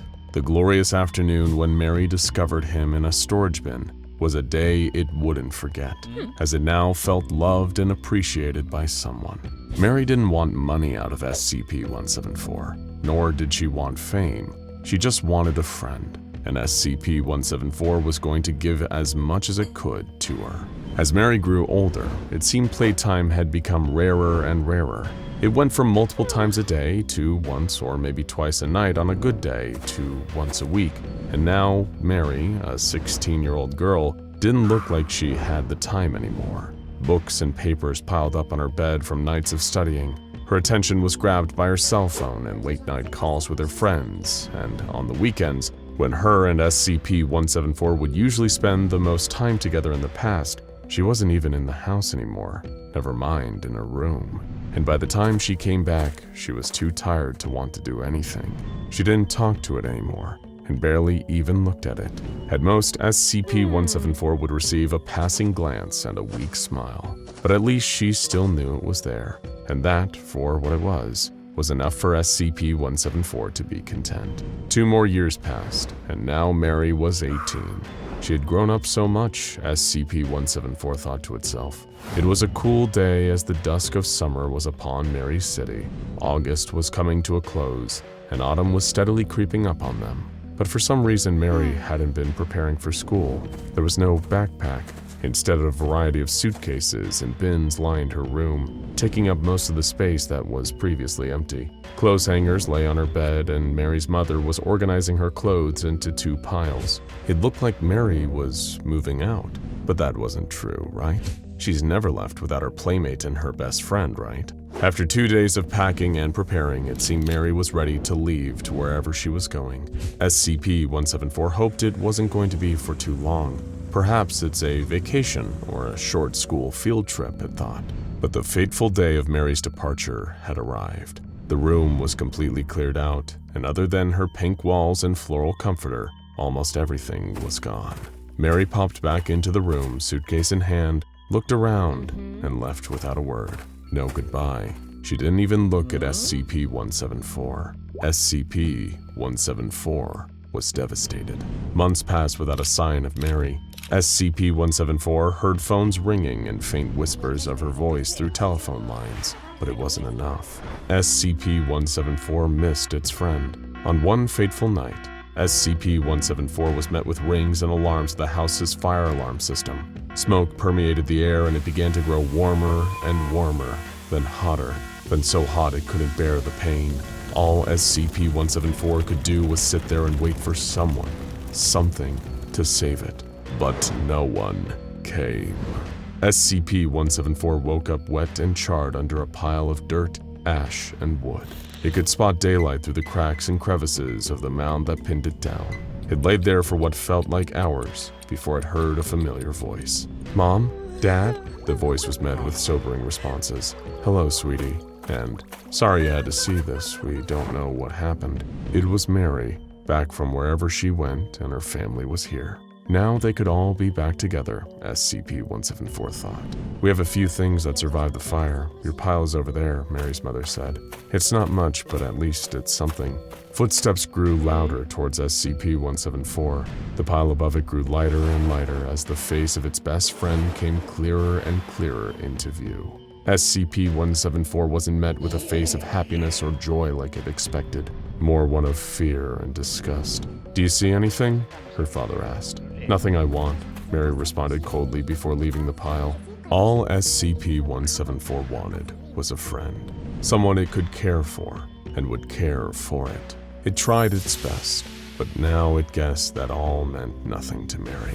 SCP-174 closed its eyes and, with a gut-wrenching feeling of despair, listened to the voice of its former best friend slowly fade away. It was a few days, months, years, or even decades before SCP-174 reawoke. It wasn't with a new loving family, or in the room of a child who might play with it again. No, this was not where it was. It was in a cold locker, with its only light being from the slits of the locked door that kept it contained. Sadness was all that SCP-174 could feel, and it's all anyone around SCP-174 could feel. Its sadness was so powerful, it was influencing those around it to pity it. Maybe then they'd play with it. But there is no playing in what SCP-174 would learn to be the SCP Foundation. The SCP Foundation conducted its standard amount of research on the anomaly. They asked the same questions they always did. What object class do we give this anomaly? Initially, they gave it safe. It would stay in a box and they didn't have to watch it. Plus, it didn't pose a reasonable amount of danger. But would the SCP Foundation be correct in its assessment of the object class? SCP-174 was marked as a safe class low security object up until May 14, 2013. This was a special day for SCP-174. Well, not exactly for 174, but for Mary. It was Mary's 19th birthday, but SCP-174 was not there to wish her that. Its sadness grew and grew. Maybe if it was there for her, she would love it again. Maybe if it was there on this day, they could play again just once. Just one more time, they could be friends again. And SCP-174 could be happy again. With all its strength, SCP-174 moved itself for the first time. A doctor later discovered SCP-174 sitting on the floor next to its containment unit, looking directly at the main entrance door. The doctor hastily placed SCP-174 back into its storage locker, and later the Foundation would install surveillance cameras. SCP-174 watched the entire process through the slits in its storage locker. Even more discouraging, The Foundation also implanted SCP-174 with a tracking device. All hope was lost for SCP-174 to see Mary again, but it couldn't forget her no matter how hard it tried. It grew sadder and sadder. To understand SCP-174 better, we need to take a look at the SCP Foundation's file on SCP-174. SCP-174 is a wooden ventriloquist's dummy with severe damage seen on the figure. SCP-174 has a number of anomalous properties. Could it be that SCP-174's sadness and grief over losing its friend was so great that SCP-174 developed these properties? It's possible, but the SCP Foundation is still unsure. When viewed in a person's peripheral vision, it has been reported that SCP-174 will look at them with an expression of longing or sadness. In general, anyone in the vicinity of SCP-174 will grow sad or direct sympathy at SCP-174. The SCP Foundation later discovered that anyone who places SCP-174 on their hand feels the urge to talk to the entity. Those who have put SCP-174 on their hand will report to researchers that all SCP-174 wants is a friend that it could talk to. Those who wear SCP-174 for longer periods of time will begin speaking in a high-pitched, childlike voice. The Foundation believes that this is the voice of SCP-174, now changing the roles of ventriloquist and ventriloquist dummy, as the person wearing SCP-174 is the dummy. The subject will begin to converse with itself through their own voice and SCP-174. In all cases, 174 will tell its wearer that it was abandoned and left to the trash by Mary. It would tell them how much it missed Mary, how sad it was, and how angry it was getting. SCP-174 learned quickly how easy it could trick these people into feeling bad for it. It went from telling the truth about what happened to it to changing its story over and over again, to the point that the SCP Foundation has no idea what the true story is, and they have no idea about Mary. Stories of being left at a playground to being thrown out or left on a stage by a performer began to become commonplace. Anything SCP-174 could think of, it would use to manipulate the person wearing it. SCP-174 knows the truth, however, but maybe it's easier for it to lie and forget the trauma it experienced. Is it possible that SCP-174 is becoming corrupted in a way? It was also learned that SCP-174's fake stories about its past will have a direct connection to the subject that is wearing it. So if you remember a time you might have been bullied as a child, or lost a toy, or anything that might have been something negative, SCP-174 will use that for its own sympathy. The loss of its first owner has completely changed SCP-174's outlook on life, and now it wants to make a friend by any means necessary, even manipulation. Through anomalous means, SCP-174 developed a series of telepathic abilities to further its manipulation for sympathy. A D-Class was ordered to wear 174. The doll's burned and battered appearance left the D-Class hesitant. "Doc, you sure I have to wear this creepy thing?" "Please proceed with the test, D-14285. The doctor responded coldly. We know the Foundation is okay with putting morals aside for their tests, so this answer should have been obvious to the D-Class personnel. D-14285 lifted SCP-174 and placed it on her right hand, and a conversation with the anomaly began. "What happened to you?" D-14285 asked quietly. "There was a fire," D-14285 said in a high-pitched voice, mimicking SCP-174. "I was at home with the performer that used to own me. The D-Class said, almost on the verge of tears. There were burglars. They broke into our house, my house, and began to steal anything valuable they saw." Back in her normal voice, D-14285 responded, That happened to my family." "I'm so sorry to hear that.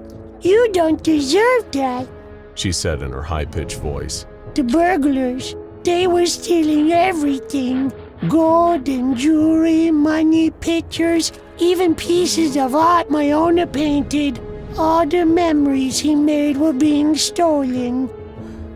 My father was an artist, D-14285 said in her normal voice. "They set fire to everything to cover their tracks. All of us were burned, but I was the only one who lived. The performer who owned me died trying to rescue me," the D-Class says in the voice of SCP-174. "He was trying to save me, but but the flames, they consumed him. Now I have no friends anymore. Will you be my friend? D14285 breaks down into tears and returns to her normal voice. I'm sorry, she says through sobs. I'm so sorry. I'll be your friend. The observing researcher begins to yell, "Cancel the test immediately! There's clearly something more going on here!" Guards enter the testing chamber upon the researcher's orders and begin to restrain D14285 and remove the manipulative anomaly from her arm. The D-class begins to scream and cry. No! They took him from me, my baby! She begins to fight against the restraining security guards, but is dragged out, kicking and screaming while calling for SCP-174, who lays motionless in the corner of the testing chamber. It was found that B-class amnestics were effective in quelling the lingering effects of SCP-174. However, if left untreated, those affected by SCP-174's influence and manipulation are similar in behavior to those of mothers separated from their children. Sadly, the tests that led to the discovery of amnestics being useful in stopping SCP-174's manipulative effects were found after D14285's test, as she was terminated due to her not being able to be consoled and her cries constantly being disruptive. Before her termination, the Foundation found a number of abnormalities in her behavior.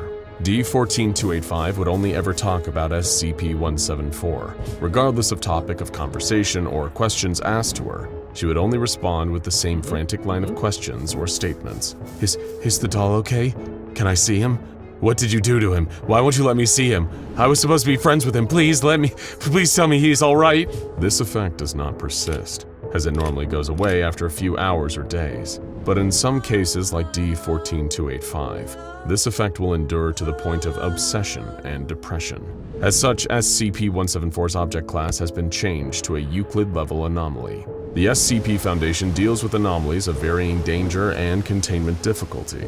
We are familiar with ones that look dangerous and act even more dangerous, from SCP-096 the Shy Guy, to the employees of SCP-3008 the Infinite IKEA, or even SCP-049 the Plague Doctor and its Touch of Death. But what might be even more dangerous is when the SCP Foundation discovers an anomaly that does not look dangerous in the slightest. Perhaps that's why they initially placed an extremely manipulative and dangerous anomaly into safe class storage. The SCP Foundation is known for its cold tactics and cruel experiments. But in the case of SCP-174, it was extremely important to test the anomaly in order to know how dangerous it really was. SCP-174 is the story of a toy that was held near and dear during childhood, similar to the ones we can all potentially have. The playtimes and childhood innocence carried those bonds deeper than we may think. In the case of SCP-174, it was used during this period, then pushed aside once its former friend Mary grew up and had to focus on her life outside of the world of imagination. This turned SCP-174 into a cold monster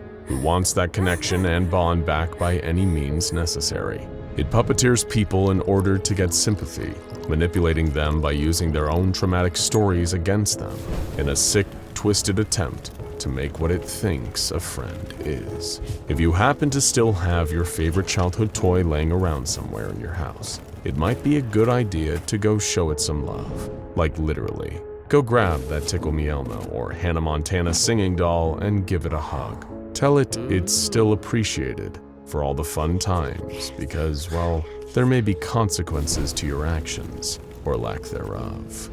Anomalous creatures in the SCP Foundation's universe are not a rarity. Dealing with anomalous sapient life forms is the Foundation's bread and butter, whether it's talkative sea slugs or a body-stealing swarm of ants. For those of you who haven't read their Ethics Committee guidebooks, sapient anomalies are defined as creatures who have a keen sense of self-awareness and can communicate. From the zaniness of Dr. Bright and his amulet to the neck-cracking SCP-173, these sapient anomalous entities come in all shapes and sizes. But when does a creature become so sapient they can be considered anomalous? Take the humble octopus, for example, who also just so happens to be the subject of today's video. The octopus is a boneless, 8-legged creature capable of shifting the color and texture of its skin, and will blast predators with a black substance to blind them. If I read that in an SCP Foundation file, I might think those researchers found an alien creature. But no, octopi, or octopods, are, as you know, real living, breathing creatures you can see at any aquarium. Another interesting quirk of octopods is their intelligence. These creatures are smart, extremely smart. Hell, they'll even use fallen coconuts as a sort of armor against enemies. If tool use isn't intelligence, I don't know what is. You may be wondering, how can you make an octopus more anomalous than what I've already described? Well, today on SCP Explained, we'll be taking a look at SCP-2967, the sapient cephalopods, to answer that exact question. We've all probably been to aquariums. Dark, ambient rooms where the only light comes from behind the massive tanks filled to the brim with colorful fish and crustaceans. They can be fun to explore, but when you've seen a bunch of exotic fish once, it's not like you're clamoring to get back in soon. This was the problem faced by the Galaxy Aquarium in May of 2010. Attendance was low, and profit was lower. The owner of the aquarium was a man by the name of Mark Hemphill. He was young and extremely ambitious. Mark had an interest in marine life since he was a child and dedicated his life to studying the creatures of the sea. When he opened the aquarium, he had just gotten out of college. He hoped his passion and his aquarium would inspire even just one child to pursue the study of marine life as he did. Mark's ambitious personality was not going to let him watch his life's work go to waste. At a nearby auction house, the anomalous group of interest Marshall, Carter, and Dark were organizing a showing for their new batch of anomalous creatures available for bidding. Seasoned viewers of SCP Explained have likely run into anomalies that Marshall, Carter, and Dark have had a hand in. For those not in the loop, Marshall, Carter, and Dark are dealers of anomalous goods and services, selling anomalies to the highest bidder, no matter who they are. From the average Joe to a tyrannical dictator, Marshall, Carter, and Dark only care about cold, hard cash and getting as much of it as they can. Mark, hearing whispers of a massive auction coming up, decided to attend. He entered the auction house, an old dilapidated warehouse on the sketchy side of town. Not exactly inspiring confidence, but Mark thought maybe, just maybe, there would be something for him to add to his aquarium to get more attendees. Mark walked through the heavy metal doors to an immaculate auction space. The building was loaded with well-dressed individuals who gazed over the items they had for sale.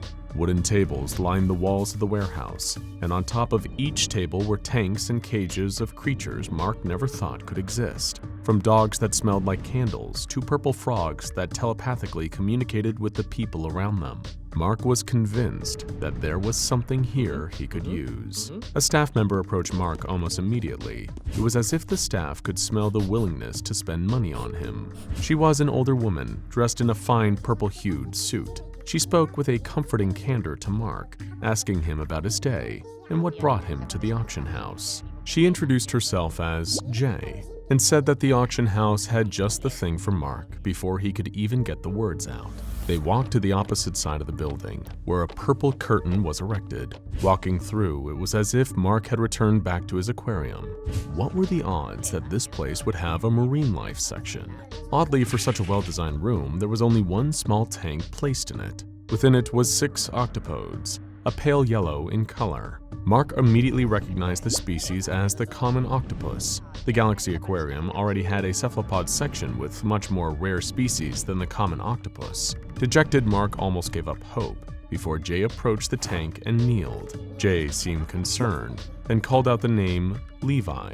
From under the table on which the tank stood, a massive octopus slithered into sight, startling Mark. It was at least 5 feet in height and length.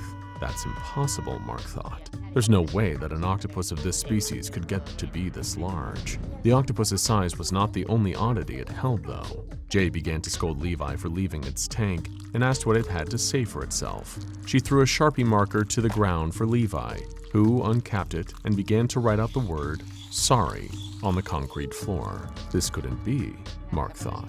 There was absolutely no way that an octopus can learn to understand English, let alone write it. Jay turned to Mark, encouraging him to talk to Levi. What's your name?" Mark asked sheepishly. He couldn't believe he was trying to talk to an octopus. As soon as the words left his mouth, the octopus spelled out Levi with its marker. Mark couldn't believe it. This had to be some trick, right? some sort of marketing gimmick to get him to buy an overgrown piece of calamari. There is no way that an octopus could have self-awareness. Mark knew they were smart, of course. He had studied these things for years, but knowing its name, that's not possible. What are you? Mark questioned, hoping to figure out if it was an animatronic instead of a living, breathing animal. Levi began to write on the floor again. Not a word this time, but a symbol. The octopus first drew a large oval, then 8 lines coming from the bottom. A crude drawing of an octopus. Behind Levi, the other 6 octopodes were watching him as spectators, seeming to clap when Levi finished the drawing. Jay, with a smug grin on her face, asked Mark if he was impressed. The look on Mark's face already told the story, so Jay began to go over the pricing of the creatures. Levi and the other 6 octopodes were a package deal, with a starting bid for all 7 placed at $3,000. Mark, without a second thought, asked if he could outright purchase Levi and his compatriots for $10,000. Jay's smile grew wider, and she shook Mark's hand without another word said. Levi and the 6 other octopodes were delivered to the Galaxy Aquarium the next day. Within that time, Mark had already prepared an unused section for the arrival of his new attraction. The cephalopods were placed in their tanks without much difficulty and settled into their new home. Advertising began for the Galaxy Aquarium's newest attraction, the talking octopus. Mark even splurged on a billboard on the nearby highway. This investment was meant to save the aquarium, and for the next few months, attendance skyrocketed.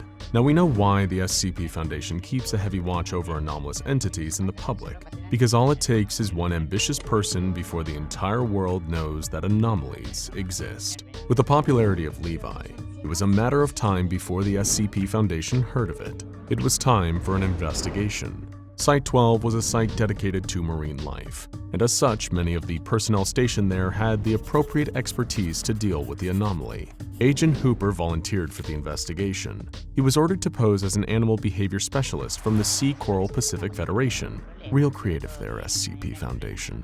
It just so happened that at the same time Agent Hooper was getting involved, Levi was beginning to give Mark a hard time at his aquarium. It was a late night in January 2011. The aquarium had since closed after another day of almost full attendance. Levi was not sleeping, however. He was hungry, and by coincidence, the section of the Galaxy Aquarium next to Levi's tank was a potential all-you-could-eat buffet should his plan come to fruition. The next day, aquarium staff awoke to the filtration system of the crab enclosure being blocked by one of Levi's friends. It was quickly removed and placed back into its proper tank. It wasn't out of the ordinary for octopodes to escape their tanks. As I explained, they're smart creatures. Aquarium staff began the process of moving the crabs to a temporary tank, while repairs and cleaning on the original tank were taking place. As their attention was drawn to the damaged filter and contaminated crab tank, Levi managed to escape and enter the unguarded temporary tank of crabs. Broken shells and water splattered the floor of the temporary tank room as the feast began.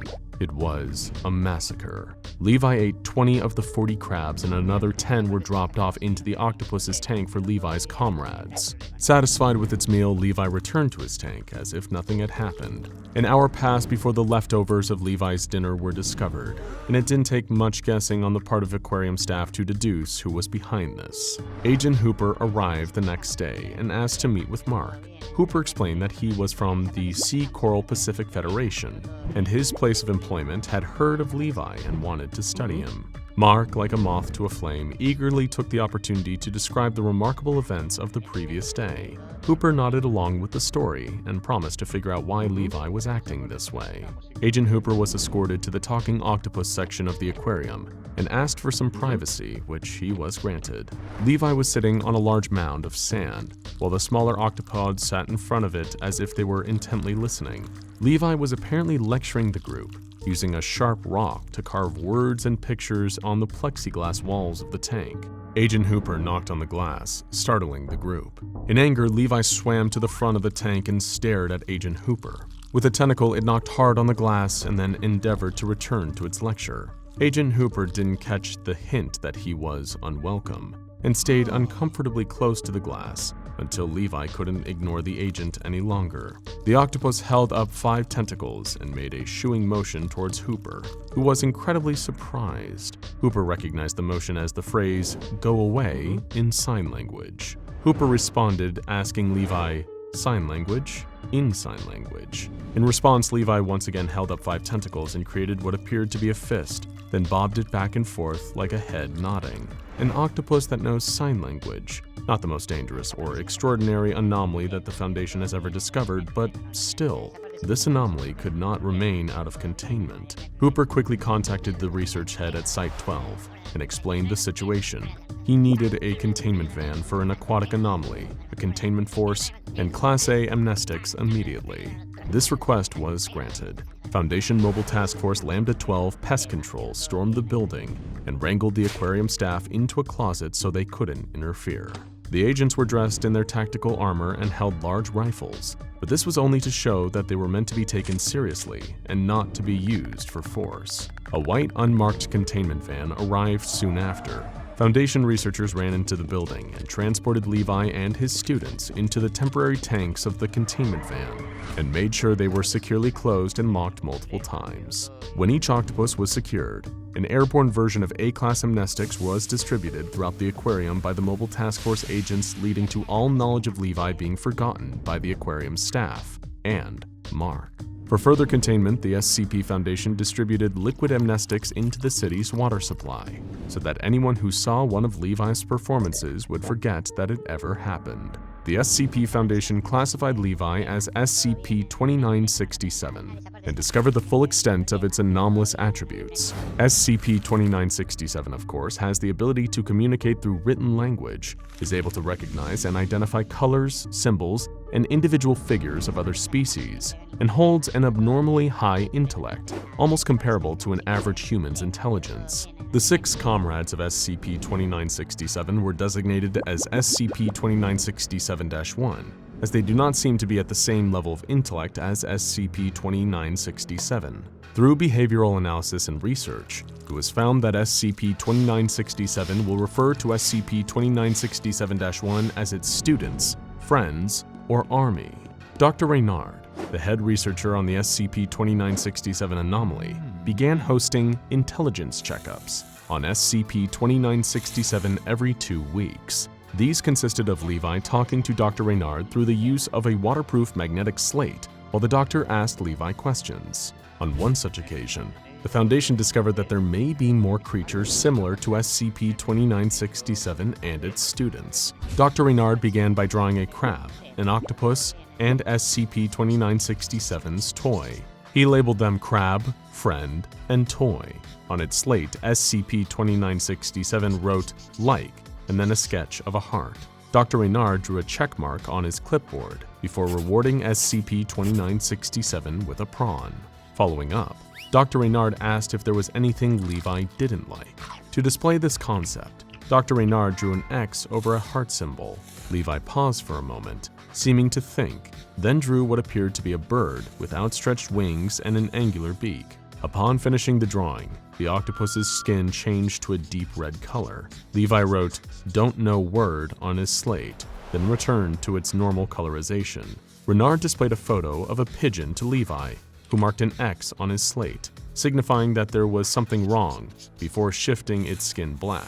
In response, Dr. Reynard returned to a picture of a crow to Levi, who scrambled to write on its slate. "That word," it wrote hastily. Reynard responded, "Crow." With his newfound knowledge, Levi drew a heart with an X through it on its slate, then spelled out, "Don't like crow."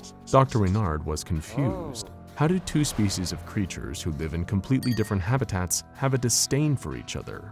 SCP-2967 began to explain. Levi sketched an octopus, a crow, and what appeared to be a human. Over the head of the human, Levi drew an arrow pointing at the human, before drawing a check mark over the sketch of the octopus and the crow.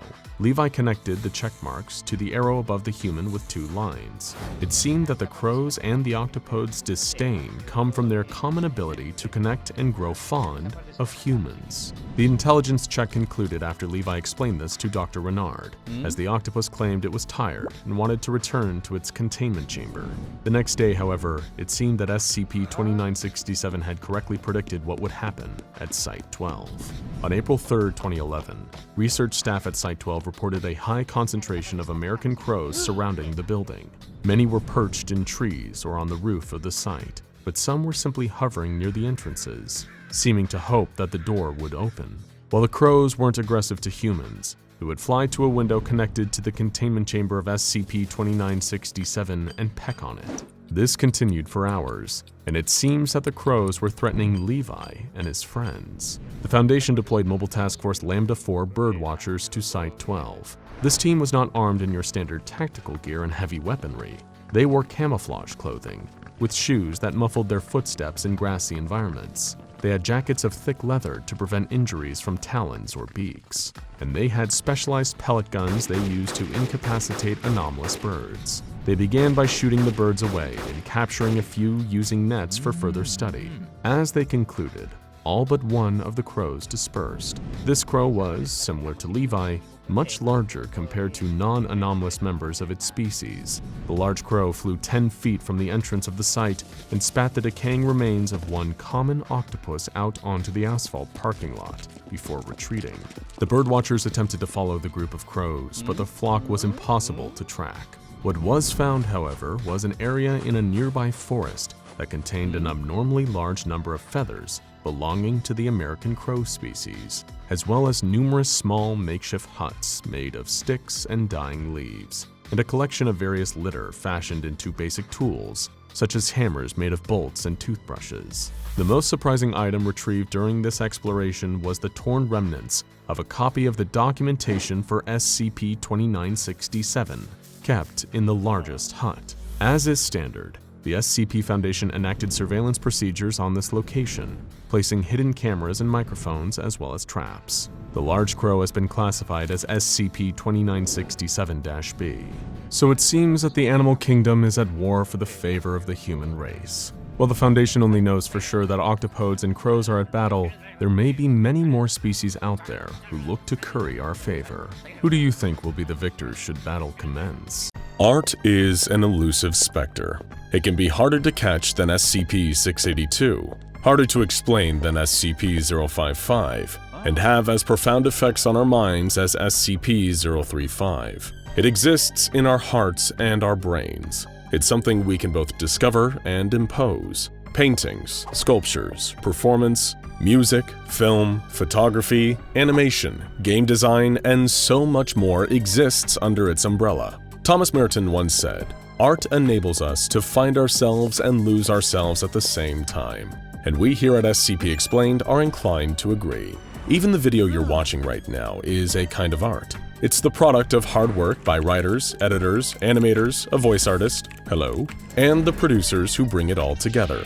Really, where would we be without it? But of course, there's always going to be people out there who want to push the boundaries of art just that little bit further. The avant-garde artists who work on the fringes, pioneers willing to delve further into the darkest corners of human experience, and sometimes even beyond.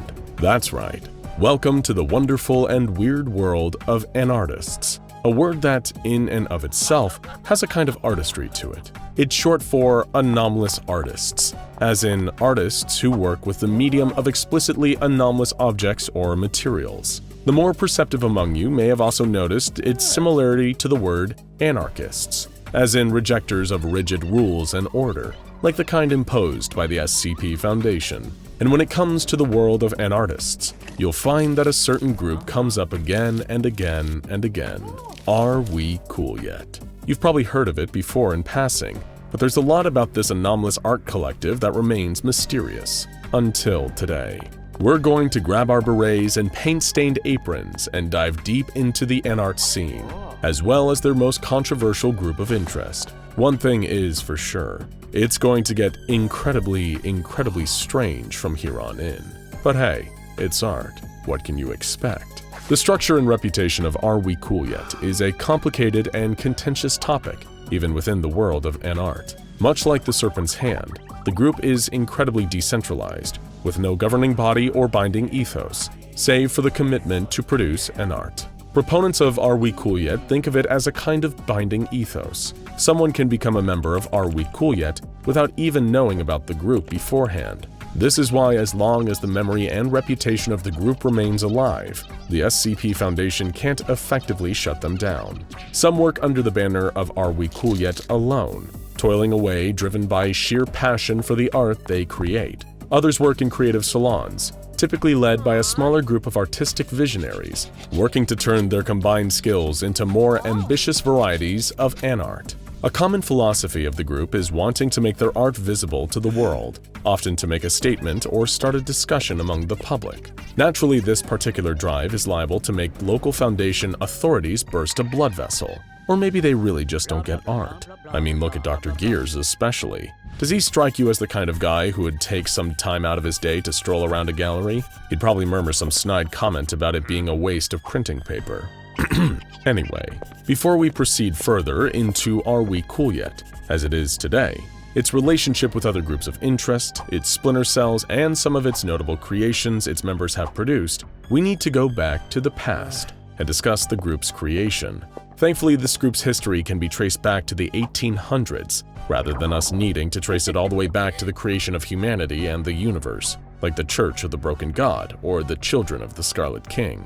The rather amazing thing about this particular group is that its whole identity can be traced back to an argument between two famous artists, Marcel Duchamp and Ruiz Marcos. For those who need a little refresher on art history, Duchamp's most famous pieces are probably Fountain, the iconic signed urinal, and LHOOQ, the painting of the Mona Lisa defaced with a mustache and a goatee. And Ruiz Marcos is best known for painting the colors in your darkest nightmares. That strange feeling you get at an empty train station in the middle of the night, and the subtle whiff of burnt toast you get before a cerebral event. The following is a critical extract from The Coolest War, Memories of a Critic, an anonymously penned opus on the nature of art and the creation of Are We Cool Yet, detailing the group's early history and defining embryonic moments. In the 19th century, the march of progress made it possible for the first time for human science to contemplate and comprehend those phenomena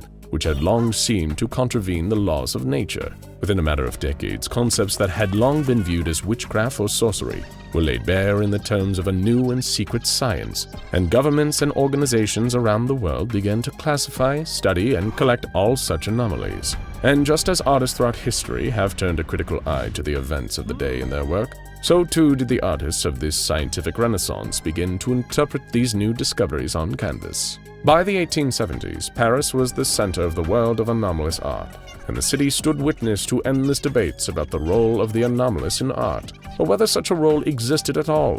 When in 1874, the famous Salon des Magnifiques refused to allow any works of a phantasmagorical nature to be displayed at the Grand Exhibition. Those artists shut out by the committee organized their own counter-exhibition, to be held at the same time across the river. Sont nous devenus magnifiques, as the show came to be called, was the talk of the Parisian press for months, earning equal amounts of curiosity, dismal, and outright derision.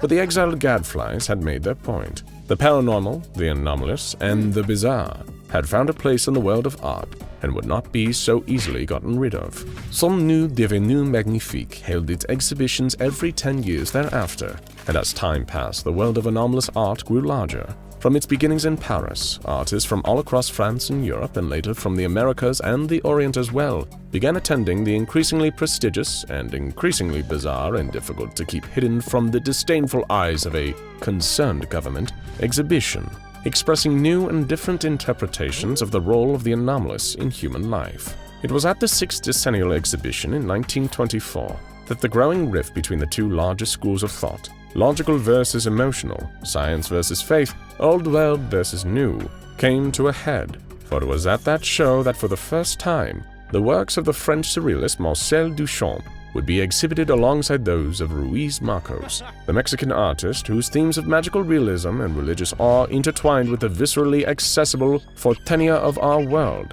had set art critics worldwide at war with each other. Those who saw the two during the days leading up to the openings of the exhibition said they spent nearly the entire time in heated discussion with one another, in English for neither spoke the other's mother tongue, confidently about everything under the sun, the importance of the artist in relation to his work, the importance of context, faith, knowledge, law, free will, God, the state, democracy, Marxism, the war, the League of Nations, and the best way to serve a cup of coffee. It seemed that they might continue bickering through the entire exhibition, But as the artist prepared to greet the assembled press on the morning of its grand opening, they appeared to have eventually come to an understanding.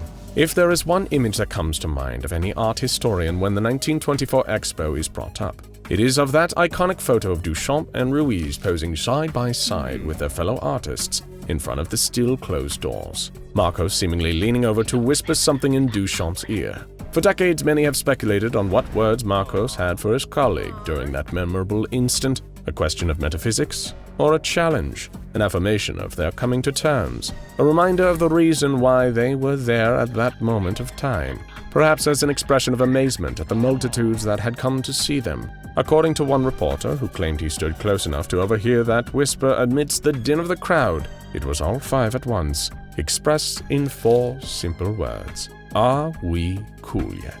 As you can see, the themes that run through the entirety of this group of interests got their start early on. The leading ones are conflict and the desire to prove oneself. Being excluded from the prestigious 19th century French art salon, Salon des Magnifiques, led to them creating their iconic gathering and exhibition Sommes-nous devenus magnifiques, which translates loosely to Have we become magnificent? An ironic jab about gatekeeping in the art world. To have one's art featured at Sommes-nous devenus magnifiques, held only once every 10 years, is the greatest honor for any artist that is a devotee of Are We Cool Yet and their practices. However, something that is extremely important to note is that this doesn't necessarily apply to all artists out there. After all, artists, like all creative spirits, have a tendency to be highly individualistic, and some have bones to pick with the way that Are We Cool Yet operates. One notable splinter group broke away in 2013 to form a far smaller group of interests known as Gamers Against Weed.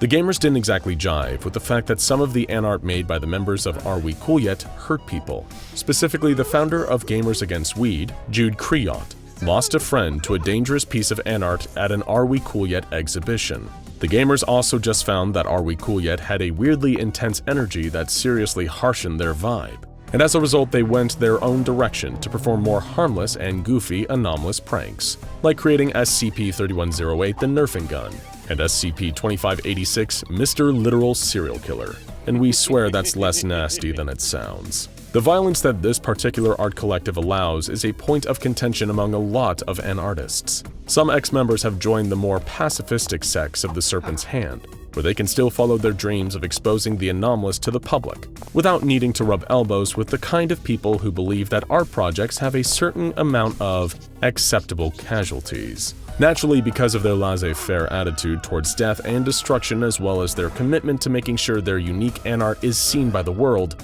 Are We Cool Yet is actively despised by the SCP Foundation, the Global Occult Coalition, the FBI's Unusual Incidents Unit, and the Horizon Initiative. Confirmed members are to be arrested, contained, and questioned for further information on site. Dr. Wondertainment is a lot more amicable with members of Are We Cool Yet? After all, a lot of artists aren't quite able to pay their bills on their passion projects alone. And as much as the starving artist is a romanticized concept, these people do still really need to eat. So there are definitely worse things as an aspiring artist can do than take up a part-time design job with the fine folks at the Dr. Wondertainment toy company. They utilize their inherent creativity and anomaly-making skills of these desperate artists to create their most delightfully devilish toys yet. And there's no shame in that. After all, Salvador Dali did some work with Disney and designed candy logos. We all have our side gigs. Members and cells of Are We Cool Yet have also documented links to some of the more powerful and dangerous group of interest out there. On the more mild side of this new spectrum, there's Hansarp, a German Dadaist and nihilist group that was formed by members of Are We Cool Yet, under the instructions of the Church of the Broken God affiliated leader, Boris Alderman. We may need to give a little extra context here. Dada, or Dadaism, to give a brief and highly reductive definition, is an early 20th century art movement formed in the wake of the horrors of World War I, which highly disapproved of war, violence, and nationalism. It sought to challenge the very boundaries of art and what could really be considered art in the first place. So naturally, it has a lot of common philosophical ground with the loose central ethos of the Are We Cool Yet movement. And nihilism is, in short, the belief in the lack of any inherent meaning in life. So it goes without saying that Hansarp are some pretty intense folks. But not nearly intense as Grand Karcist Ion or the Scarlet King, and cells of Are We Cool Yet have been associated with both the Sarkists and the Scarlet King worshippers. However, their relationship with some of the Sarkists they've dealt with have been frosty, to say the least. For example, in SCP-2714, an anomalous copy of The Adventures of Tintin graphic novel, members of Are We Cool Yet tricked a Sarkist into trapping one of his holy figures in the comic book before killing the poor sap's father. A lot of creators suffer for their art, but the really unpleasant folks make other people suffer for their art, and Are We Cool Yet has plenty of those. Another Are We Cool Yet cell known as Cool Yet Radio, which focused on making audio-based anomalous art pieces, created SCP-4150, a version of the classic Beatles song Penny Lane with a cognitohazardous effect added. Intriguingly, this song contains a lyric referencing the Seventh King, which is believed to be a nod to, you guessed it, the ever-unpleasant nightmarish chaos god, the Scarlet King. There are truly all kinds of members of Are We Cool Yet, covering an extremely wide spectrum of beliefs. But I think we've heard more than enough about the artists for now. How about instead, we have our own little Sommes nous devenus magnifiques exhibition right here, and take a look at some of Are We Cool Yet's finest pieces of anomalous art. Of course, the non-anomalous world is no stranger to dangerous and provocative art pieces. Performance artist Marina Abramovic put herself in real danger by involving knives and guns in her performance piece, Rhythm Zero. And Ron Athey put himself at the mercy of a wig full of needles to raise awareness of HIV in his piece, Self-Obliteration. But no non-anomalous art piece will ever be as deadly as SCP-173. That's right, the sculpture is heavily theorized to be a piece of deadly anart created by a powerful anartist known as the Sculptor. It's believed to be a commentary on the nature of humanity itself, an attention seeker who only knows how to commit violence and defecate. For something a little less deadly, there's SCP-092, a collection of 3,125 CDs, each titled The Absolute Best of the Fifth Dimension. This piece was created collaboratively by the musical group Fifth Dimension and a member of Are We Cool Yet. Anyone listening to the album is forced to listen to every song in a row, at which point anyone who listened will exclaim, "Wow, that was real cool." However, the artists felt this wasn't their finest work, and turned themselves and the CDs into the SCP Foundation for voluntary containment. Then there's the commission piece SCP-2635, the Hot Potato. This was initially paid for by a Chechenian rebel group planning to take out their Russian enemies, and the anartist taking the commission was happy to give it a theatrical and artistic flair. Any group that possesses the potato for more than 1 calendar year will lose half of its members as they begin to spontaneously combust. To keep these effects from occurring, it's continually passed between groups, living up to its nickname as the Hot Potato. Some great art can come out of spite. A good example is SCP-4879, a soapstone polar bear statue that has the frightening ability to take away the special talents of anyone standing in its proximity. It was created by an artist filled with spite at the success and talent of his fellow artists, and wished to take away their artistic spark. However, in what seems like a meditation on the ultimately self-destructive nature of spite, the very creation of SCP-4879 wound up forever squashing whatever creative abilities its creator had. Then we have this little anomalous art taster plate, the nightmare-inducing SCP-1057, a kind of anti-shadow, a selectively tangible shape that, despite technically not being there, can behave and kill like an adult tiger shark. And to make things even more frightening, this beast was first found after it devoured people in an otherwise normal swimming pool. A note left by the anti-shark's creator on the swimming pool's bulletin board read, "Panic means that the idea of a shark can be more dangerous than an actual shark. It can be even more dangerous than no shark at all. Are we cool yet?" And we're sure that means something. There you have it, folks. Our crash course on the SCP Foundation's most artistic enemy, the Are We Cool Yet Collective. And look, we're not saying that the Chaos Insurgency are nice people, but they at least just have the decency to not tell us we don't like their murderous site raids because we just don't get it, man. The tiny carnivorous snowmen are relentless, sharp fangs dripping with blood as they crawl en masse towards the mobile task force, opening fire on them with their assault rifles. Who would have guessed that a mere hour or two earlier, a young boy was joyfully playing around in the snow here? How had things gone from frosty to freaky so fast? Let's rewind the clock. There was a chill in the air, That lingering, biting cold that would gnaw at your exposed skin if you dared to step outside in anything less than a thick, warm coat for protection.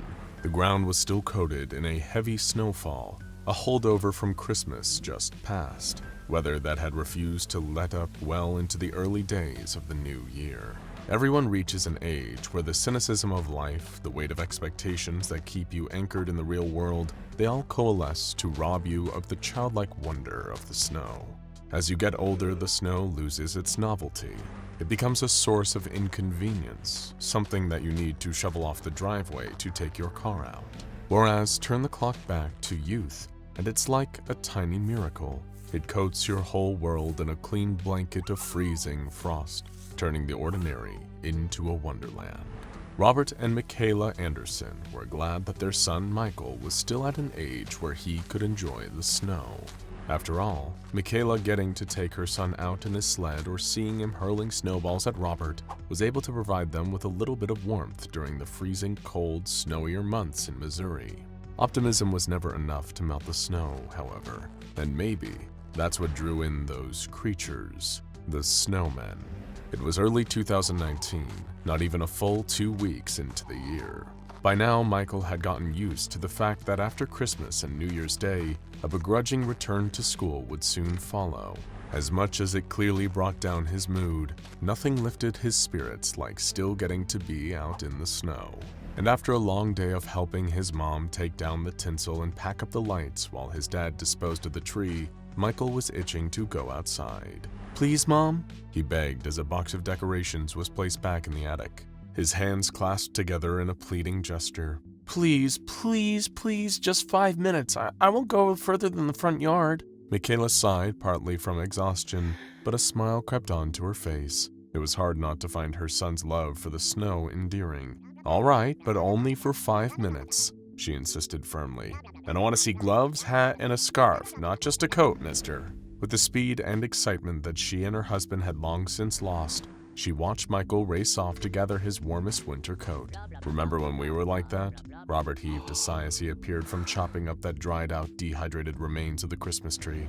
"No, do you?" Michaela replied with a light chuckle. Before long, Michael had donned his gloves and coat, almost a size too big. His scarf was almost wrapping up his entire head, save for the little bobble hat that poked out at the top.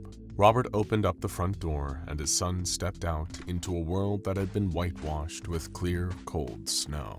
Given that the Andersons lived on a small street in Grain Valley, there weren't many other people around, especially not with another flurry of snowfall moving closer in the clouds up above. But it wasn't the next snowfall that the residents of Grain Valley, Missouri should have been worrying about. It was the previous one, the one that had already fallen, and what was now hiding among the snow in the Anderson family's front yard.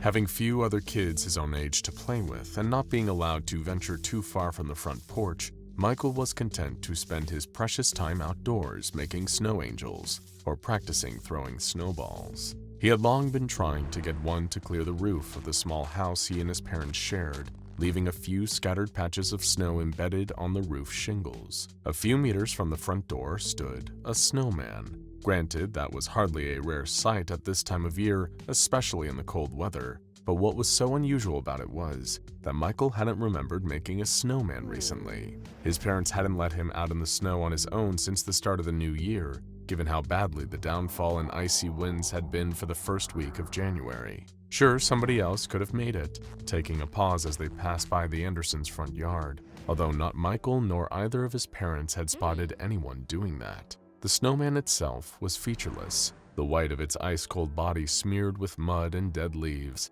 debris that had been packed in with the snow used in its crude construction. It was featureless, too. Whoever had made it hadn't gone to the effort of giving it a face, nor draped an old scarf over it or given it a hat. It just stood there, but not like any other snowman. There was nothing welcoming about it.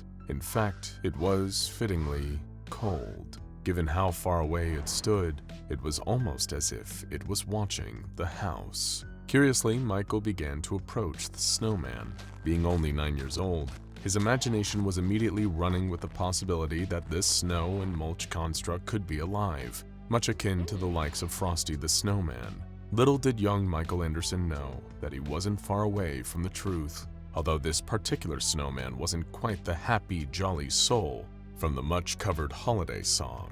He hadn't got that much closer to the snowman when he heard something move nearer to where he stood. There was the rustle of leaves and the snapping of small twigs coming up from a bush next to him. Michael couldn't see what it was, but it was far too low to the ground and too close to the house for it to be a bird. Maybe a possum or raccoon had gotten trapped in the thin branches and was now scrambling to try and free itself. Diverting from approaching the snowman, he walked closer to the plant. As he did, the rustling got louder, more frantic, almost hungry. There wasn't just one creature lurking out of sight beneath the leaves, but lots of somethings. Robert and Michaela had been sitting indoors watching the TV when they heard a spine-chilling scream coming from outside. Instantly, they were both up on their feet, racing toward the front door. Robert threw it open, and Michael dashed inside in floods of fearful tears. "What happened, sweetie?" Michaela asked, concerned, brushing snowflakes from her son's coat. "Are you okay? Did you slip?" Through crying and sniffling, shaking uncontrollably with how afraid he was, Michael couldn't find the words to answer. Instead, he pointed through the still open door directly at the snowman, still standing at the edge of the front yard. "How long has that been there?" Robert wondered aloud, taking a single step outside. "Don't, Dad!" Michael screamed, but it was already too late. Something small and speedy had leaped out of the snow in the front yard and latched onto Robert's leg. He howled as he felt searing pain, bitten by rows of tiny pointed teeth, as sharp as needles and as bitterly cold as ice. Stumbling back, Robert Anderson fell over and landed on the floor in the front hallway, inadvertently carrying whatever had attacked him into his home. Both Michaela and Michael screamed in fear as the tiny creature clawed its way up Robert's leg while he swatted at it frantically, trying to brush it away before it could get closer. With a blind swipe of his hand, he knocked the creature to the floor and clambered to his feet, arms outstretched, keeping his wife and son behind him, while staring in disbelief at what had bitten him. It was barely more than half a meter tall, a tiny, white snowman. Bulbous, bloodied eyes bulged from its head, much like those of an insect. Directly between the eyes was a hole, a mouth not unlike a lamprey, lined with rows of sharp teeth that all pointed inwards. It reared up and lunged toward the Anderson family in a display of aggression that caused all three of them to jump, warily backing away from the snow creature. It was then that Robert and Michaela noticed what had frightened their son so much. Out of the corner of their eye, they both simultaneously caught the sight of the open front door and the yard beyond. Wriggling through the snow, shifting as they moved, were even more of the creatures, slithering towards the house like piranhas catching the scent of blood in the water. And standing ominously just beyond the driveway was the snowman, as if it was the general commanding its troops to storm the house. The Andersons raced upstairs as the swarm of snow creatures came spilling into the house, crawling from the yard onto the floor and piling on top of each other, like ants to climb the stairs. Naturally, Michaela's first instinct, as well as protecting her son, was to call the police. While Robert held the door to the bedroom shut, Michaela held Michael close and pleaded with the local Green Valley Police Department to come and help them. Although they only seemed to take the call seriously when Michael started screaming again. One of the snow creatures had pushed its way under the doorframe and was sneaking its way towards Robert to attack him, leaving a trail of water behind it. Stepping back and thinking fast, Robert grabbed a hairdryer and switched it on full blast. The sudden rush of electrically heated air caused the toothy snow creature to retreat into a corner. Refusing to let up, Robert got closer and kept the hairdryer trained on it, eventually causing the creature to melt until little more was left than a damp puddle. But the victory was momentary. There were still more of them crawling up the stairs after the Andersons. With their sharp teeth, they were gnawing at the wood of the bedroom door, trying to force their way inside. Fortunately for Robert, Michaela, and their son Michael, they wouldn't be able to recall the horrific events of January 12, 2019 for much longer. By the time the local police arrived, it had become clear to the officers responding that they were well out of their depth, especially when one of them was injured, suffering a bite from a snow creature.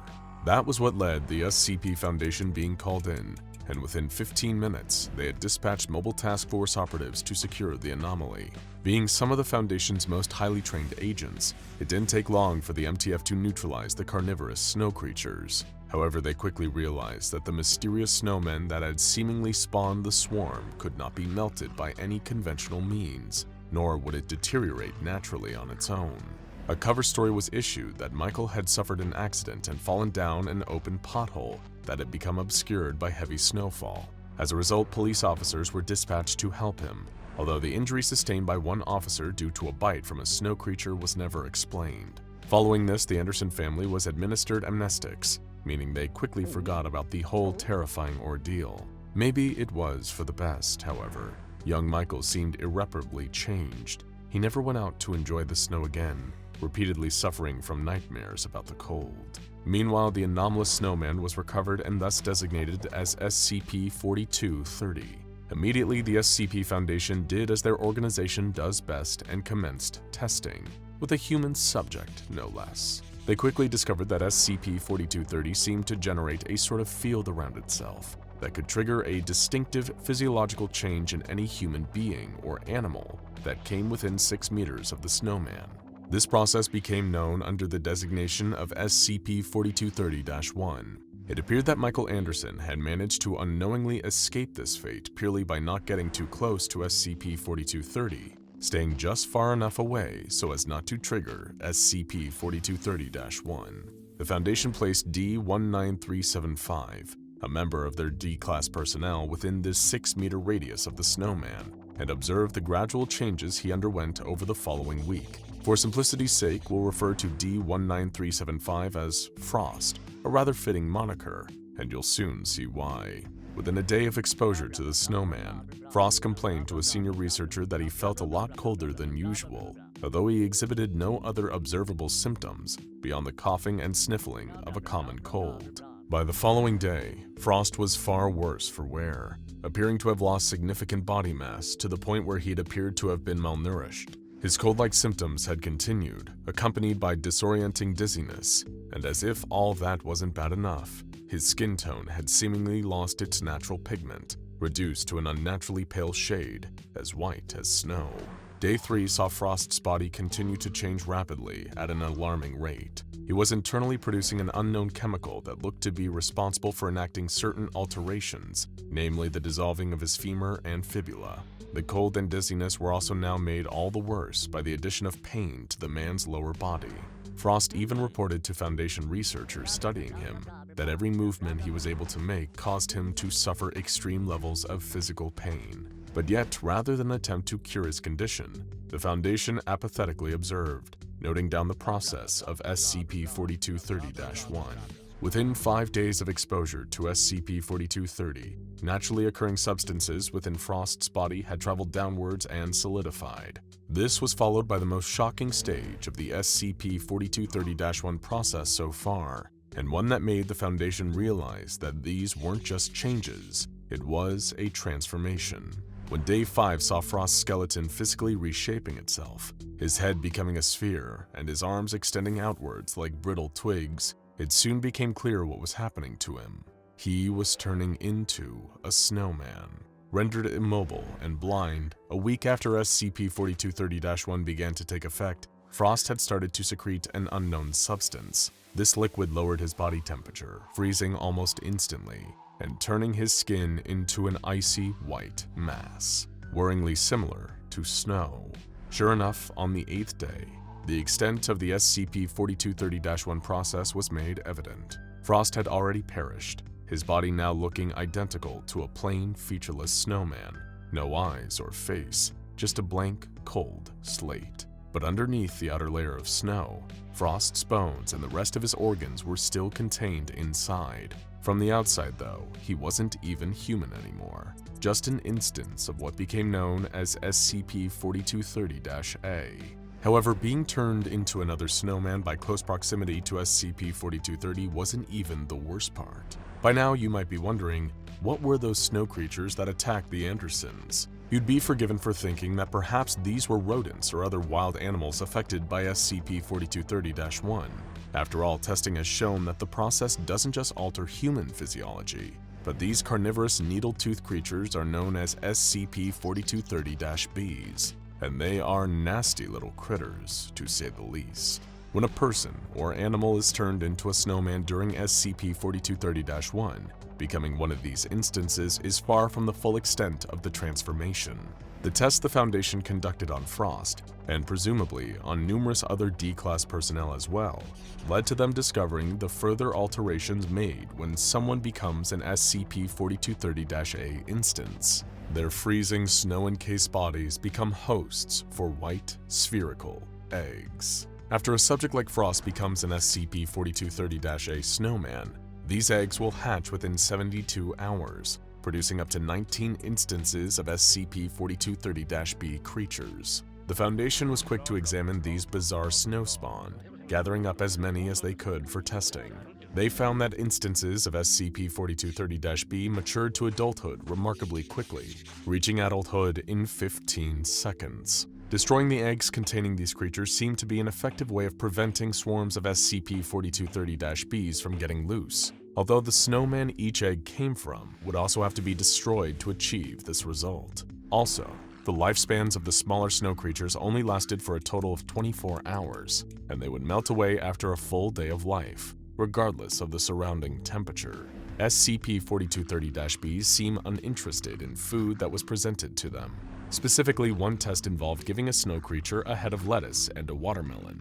The creature regarded the fruit and vegetables with little interest, even refusing to eat either despite prompts from the researchers. This painted the SCP-4230-Bs as exclusive carnivores, which explained why they attacked the Anderson family. They were trying to eat them, hunting the Andersons as a pack. Further testing into SCP-4230-Bs revealed they had a weakness to heat above a temperature of 40 degrees Fahrenheit. During another test, a D-Class was sent into a cell with 10 of the carnivorous snow creatures, armed only with a simple lighter, an emergency flare, and 1 gallon of gasoline.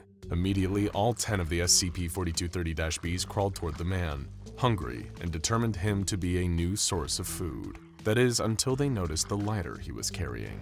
The D-Class frantically clicked the spark wheel until the flame danced from the lighter, causing 7 of the creatures to back away from the heat source cautiously. The D-Class was able to kill the remaining 3 instances in self-defense, causing them to melt with little effort. He was far luckier than the subject of the next test would be. Another D-Class was placed in a holding cell with 3 of the snow creatures, and much like before, they instantly acknowledged his presence and began approaching him. However, the Foundation had sent this member of D-Class in completely unarmed, without even so much as a match to defend himself. The carnivorous beasts made short work of their helpless victim, feeding on what was left. The Foundation was able to dispatch instances of SCP-4230-B with relative ease, even without waiting for them to simply melt after a day.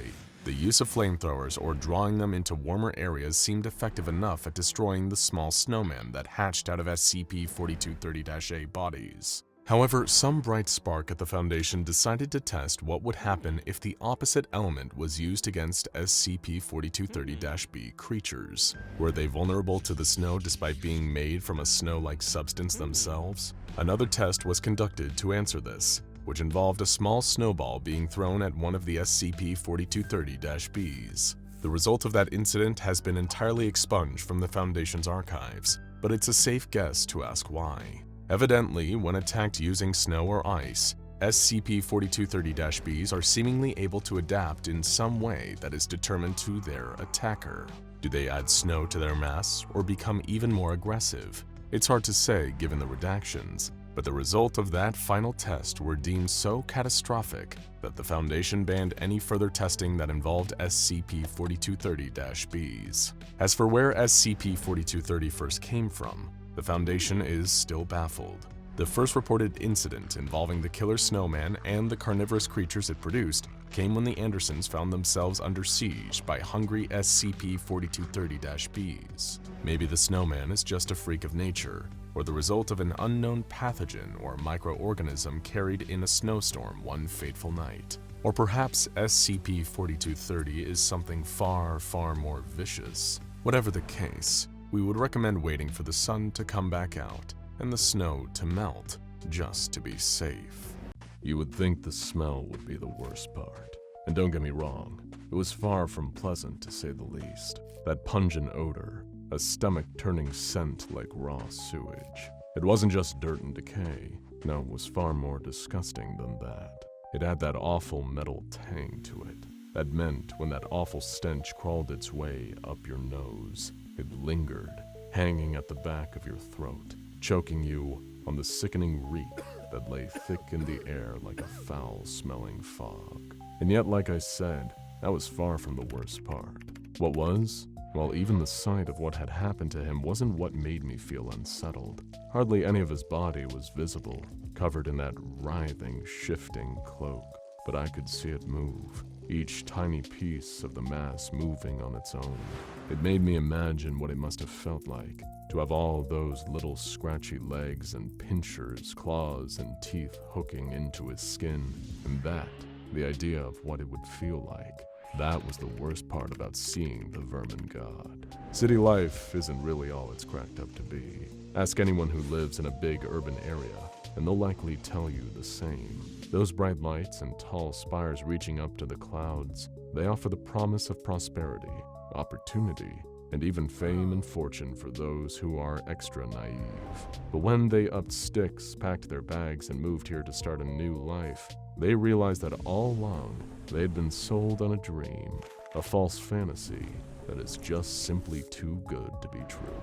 Of course, by the time they get here, it's already too late. And before they know it, they're knee-deep in debt, trying to keep up with paying rent on an apartment that's barely big enough for one person. If you aren't careful, a big city can swallow you up. Sometimes literally. Never mind just desperately trying to make ends meet and keep yourself afloat. There's also plenty of danger to be found in the heart of the city. It doesn't take much for people to lose themselves in the darker parts of this metropolitan hell pretending it's a haven.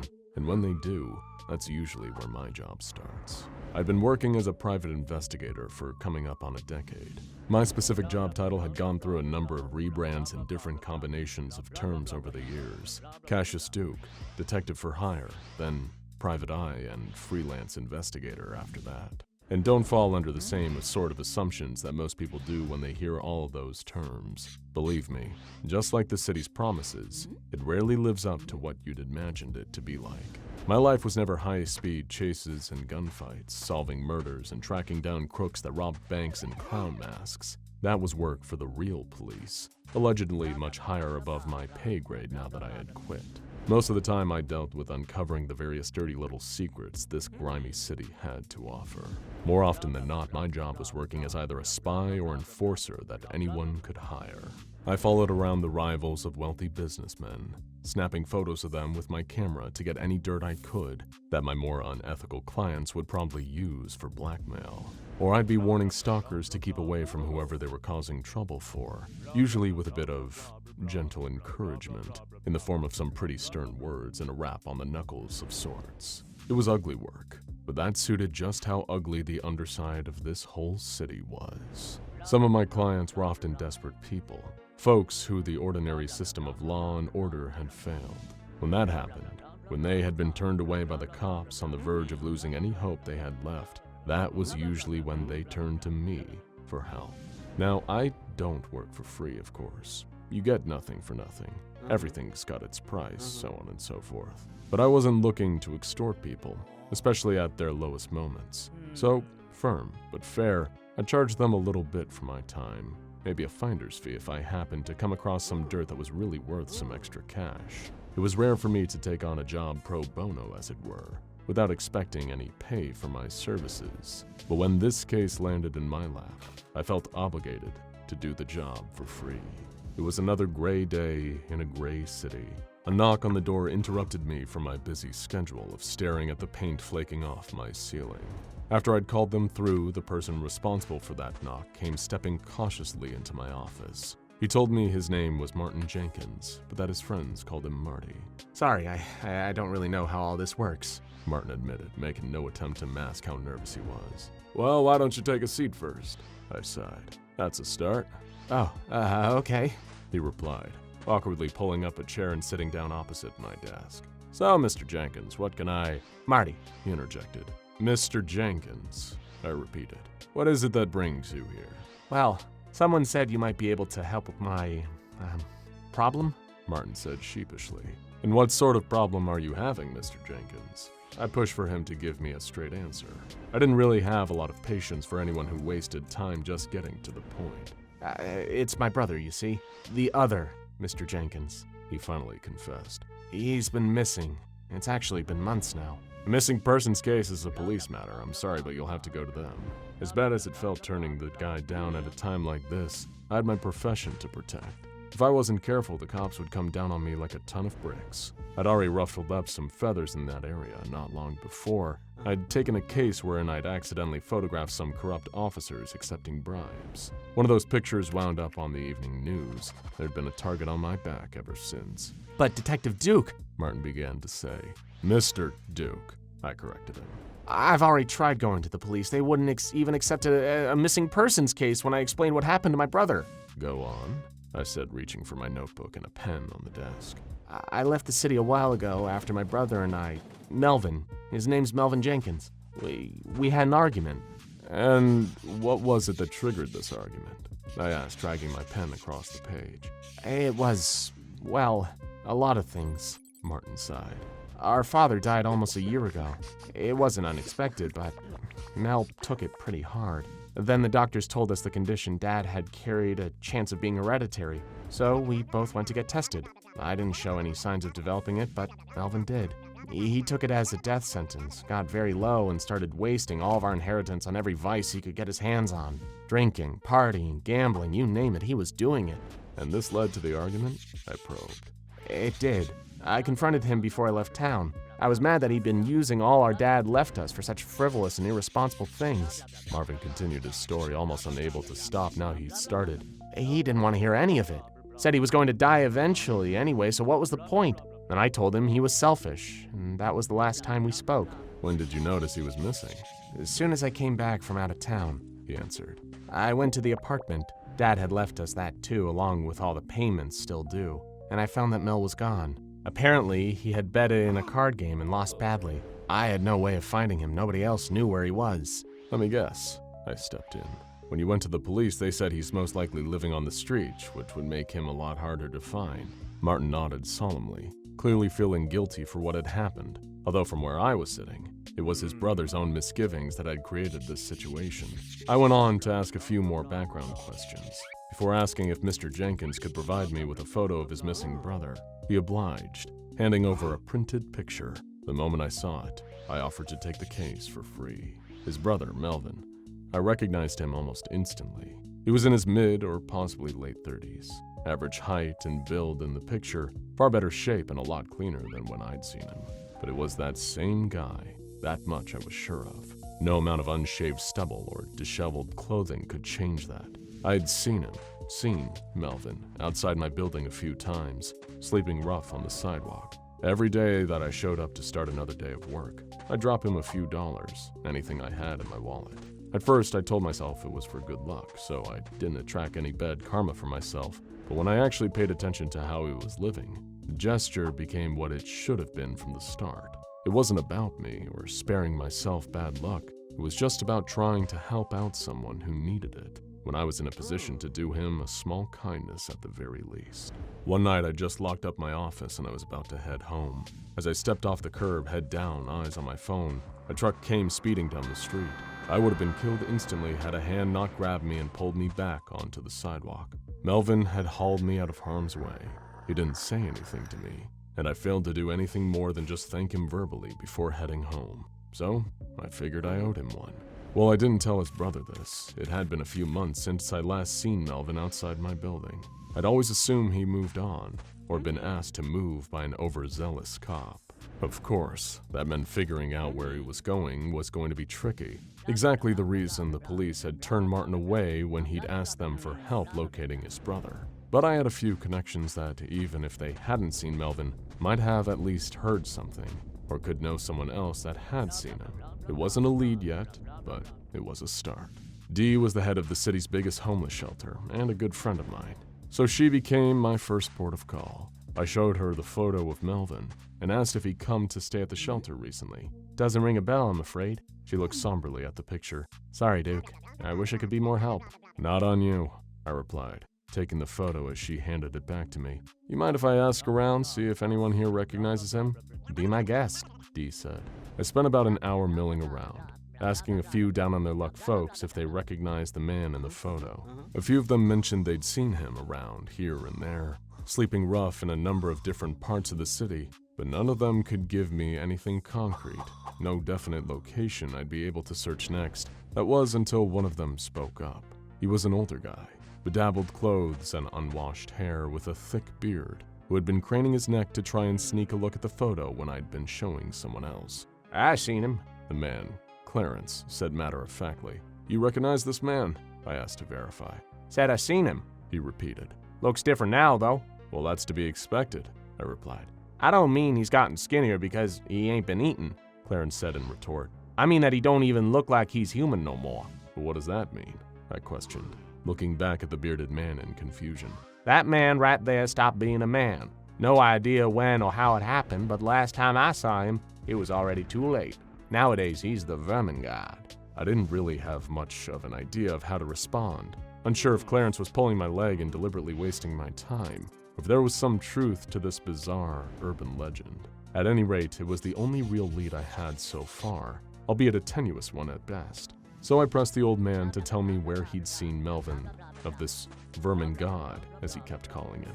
There's an abandoned warehouse down on the waterfront, Clarence had explained. I knew the place he meant. It used to be a go-to for people who were sleeping rough. Lots of us used to stay there, but that's when the pests got bad. Pests? What kind of pests? All kinds. Rats, roaches, you name it. Then just we were having to deal with them, the company that owned the building sent cops down to clear us out. Told us it was unsafe and we should move on. It was sitting there, empty for ages, so I decided to chance it. Head down there and see if we could start using the place again. But when I went to look, he was there, waiting in the dark. And he wasn't alone. He ain't ever alone. They're always with him, all around him. I chose to ignore Clarence's attempts at unnerving me, getting him to confirm once again that it was in fact Melvin he had seen. My next call was following up on this wild story, so I hopped on to the next bus across town, huddled together with commuters, holding on to ceiling rails swaying with every turn of the bus like we were meat hanging in the back of a butcher's van. I walked quite a bit from the bus stop towards the docks. Most of the area was restricted, off limits to members of the general public given how hazardous it could be. I wasn't concerned. In my line of work, I usually had to get into places I wasn't supposed to be. Pulling a pair of wire cutters from my jacket pocket, I snipped through the chain-link fence that surrounded the warehouse Clarence had directed me to. The place wasn't guarded. After all, it was empty. Lifting up the wire mesh and slipping underneath through the gap, I grabbed my flashlight and headed in. The warehouse was well and truly deserted, previously used for storage, but now just an empty space that was being left vacant, wasted in its lack of use. All around was silence, occasionally broken by beads of water dripping from the skylight into a puddle on the ground. Suddenly I heard a new noise, a crunch of something being squashed under the sole of my shoe. I lifted my foot and shone my torchlight downwards, looking to see what I just stepped on. It was a cockroach, far bigger and fatter than any one I'd ever seen, smashed to pieces underneath my shoe. I stamped the rest of it off, a little disgusted as how everyone gets when they see a roach, dead or alive. That's when I noticed another sound, a low, dull buzzing. My initial thought was that it was electrical, maybe a generator that was still running. I started searching around for the source of the sound, thinking that if I could flip the switch, it might turn on some lights in here that would make searching for Melvin a little easier. Suddenly, as I turned a corner, the buzzing sound got louder. It wasn't just closer, it was angrier, more intense. What was worse was that I'd walked directly into a cloud of something, or lots of somethings. Tiny flies were whizzing past my ears, the noise of their wings so close it was almost deafening. Meanwhile, even more were zipping around my face, landing on my skin and rubbing their little germ-coated legs together. Waving my arms wildly, I tried my best to disperse the swarm, clearing a few of them away as I tumbled into the next room. My flashlight clattered to the floor as I crawled over to pick it back up, blindly swatting more of the insects away in the dark. That's when I saw him, the Vermin god. With no light in the room, only the beam from my flashlight, I hadn't noticed it at first. The second the light fell over the writhing mass, it shifted. As a matter of fact, it didn't stop moving, not once. It was a seething assortment of vermin, mostly black rats, their fur wet with what I could only assume was water straight from the sewer. But there was more. Worms, huge spiders, thick roaches dropping off of the huge shape as it turned. It stood up, a mass of animals and insects standing like a man, lumbering towards me. Creatures were falling off with every step. only to crawl back in and join the rest. I pushed myself back on the floor, trying to get away from what I assumed to be a horrific monster, something controlling all the rats and vermin, making them form around it like a cloak of pure filth and decay. The stench of it as well, that foul, unclean smell hanging in the air and lingering at the back of my throat, made me want to be sick. It was so repugnant that it kept me crawling back until my back was pressed up against the wall, trapping me between it and the vermin god. It leaned closer, reaching out an arm covered in grime and cockroaches all crawling over each other. I turned away and closed my eyes, yelling out into the dark for anyone to come and help, a voice said weakly. I looked up at it, panting and shaking in fear.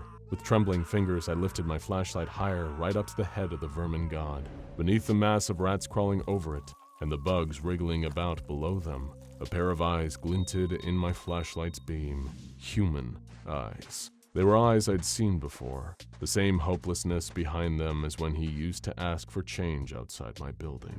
It was Melvin. That's when I started to see beneath the vermin coating his body, catching brief glimpses of his arms and chest, just as one rat moved, but before another slipped in and took its place. His skin was pockmarked with bites and scratches, some fresh and still bleeding, others that had started to dry. Beneath the shroud of crawling insects and rodents, his face had gotten gaunt, coated in a thick layer of dirt.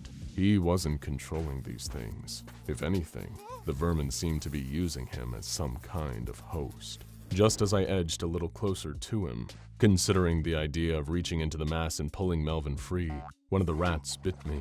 I dropped my torch at the pain of the tiny needly teeth piercing my skin and started to feel more of them crawling up my ankles. I turned heel and ran all the way out of the warehouse. By the time I was far enough away, the rats that had leapt onto me had crawled back off, heading back inside into their vermin god. A D-class drag races through the testing zone, screaming at the top of his lungs and doing donuts. A mime who is also in the testing chamber stares with disapproval, tapping his foot impatiently. Did we mention that the car is made of spiders? Yeah, this one is going to be a weird one, folks. Stay tuned for one of the craziest SCP stories you've ever heard.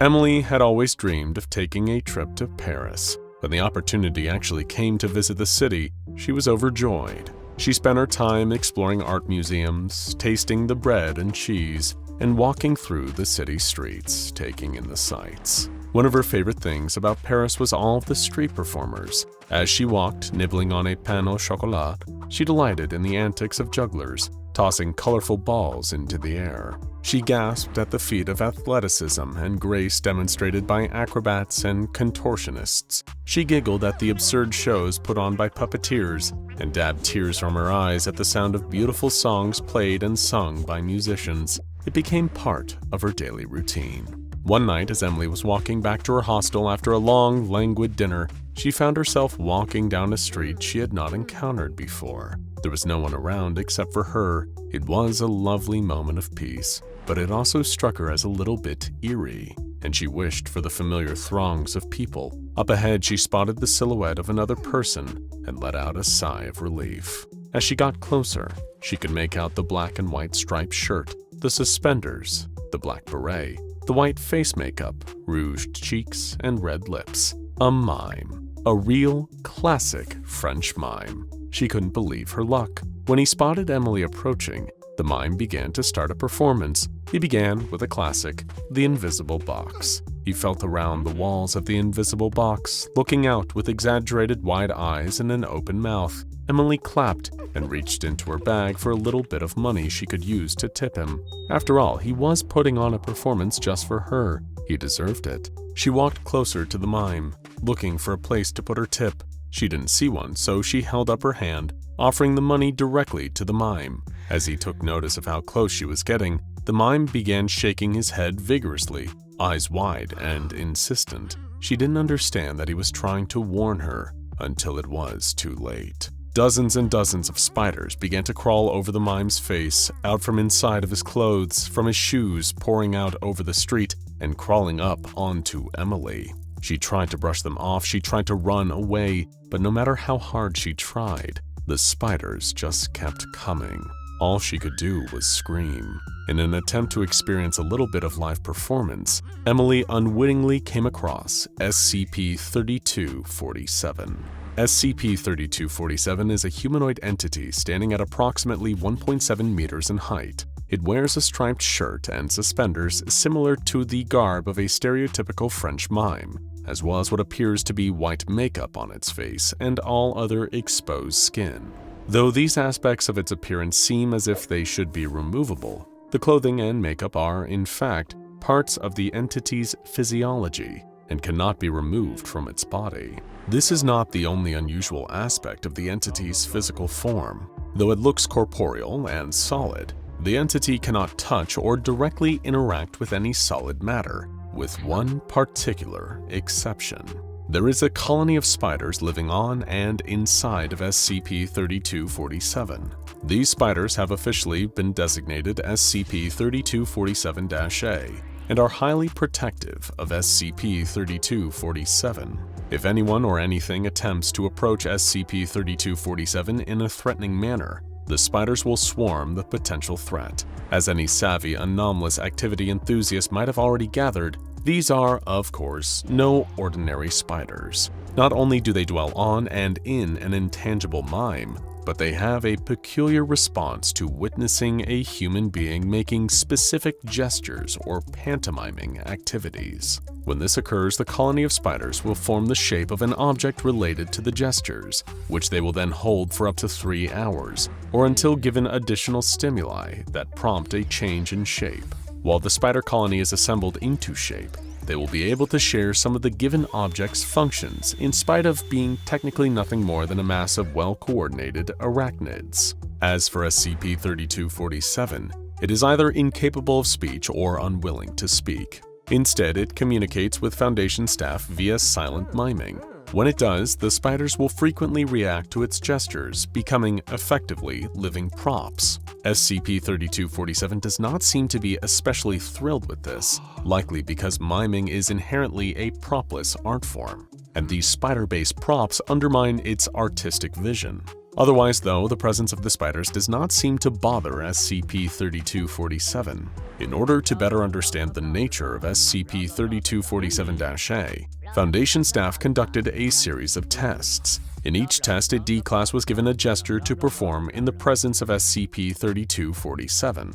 Then, the research staff would record the spider colony's response. During the first test, the research staff ordered D-11424 to attempt to get as close to SCP-3247 as possible. They did not, of course, warn him about the spiders. He entered the testing chamber and approached the mime, who was pantomiming the act of climbing stairs. As the mime pretended to ascend an invisible staircase and D-11424 grew closer, instances of SCP-3247-A emerged to take the shape of a staircase, much to the mime's frustration. SCP-3247 stopped its performance, throwing up its hands in a gesture of defeat. The spiders turned their attention to D-11424 and began to swarm him, treating him as a potential threat. Panicking and unsure how to communicate with SCP-3247 while the spiders were overpowering him, D-11424 began to wave frantically at the mime. The mime simply shrugged, giving him a look that said, Well, what do you want me to do about it? At this point, Control intervened, instructing D-11424 to pantomime some kind of activity. Fortunately, before turning to a life of crime, D-11424 had spent several years in a professional improv troupe and was well acquainted with pantomime. His performing instincts kicked in, and he leapt into action. He put a hand to his ear as if listening to the ringing of a telephone. The spiders stopped their attack, responding immediately to his cue. They formed into the shape of a small table, with an old-fashioned rotary phone on top. The mime rolled its eyes in disdain at the sight of this prop-based performance, but D-11424 was on a roll. He crossed to the phone, picked up the receiver, and held it to his ear. "Hello?" he asked out of habit. He wasn't expecting to hear a voice on the other line, but then he did. Or rather, he heard the approximation of a human voice, created by a swarm of anomalous spiders. It sounded a bit like a human voice sped up, high-pitched, and squeaky, speaking some sort of gibberish. Realizing that this was his moment to escape, D-11424 placed the phone back in place and promptly left the testing chamber. the spiders remained in the shape of the rotary phone and the table for the next 2 hours, at which point they disassembled and returned to their home on SCP-3247. After his surprisingly creative work in this first test, it was decided that D-11424 would be the designated test subject for all future testing with SCP-3247, provided that additional complications did not arise. Though he wasn't especially fond of spiders, D-11424 was more than happy to accept the assignment, not that he had much choice in the matter. Still, it was definitely a better deal than getting fed to SCP-682, and it was a nice excuse to use his improv skills again after a long retirement.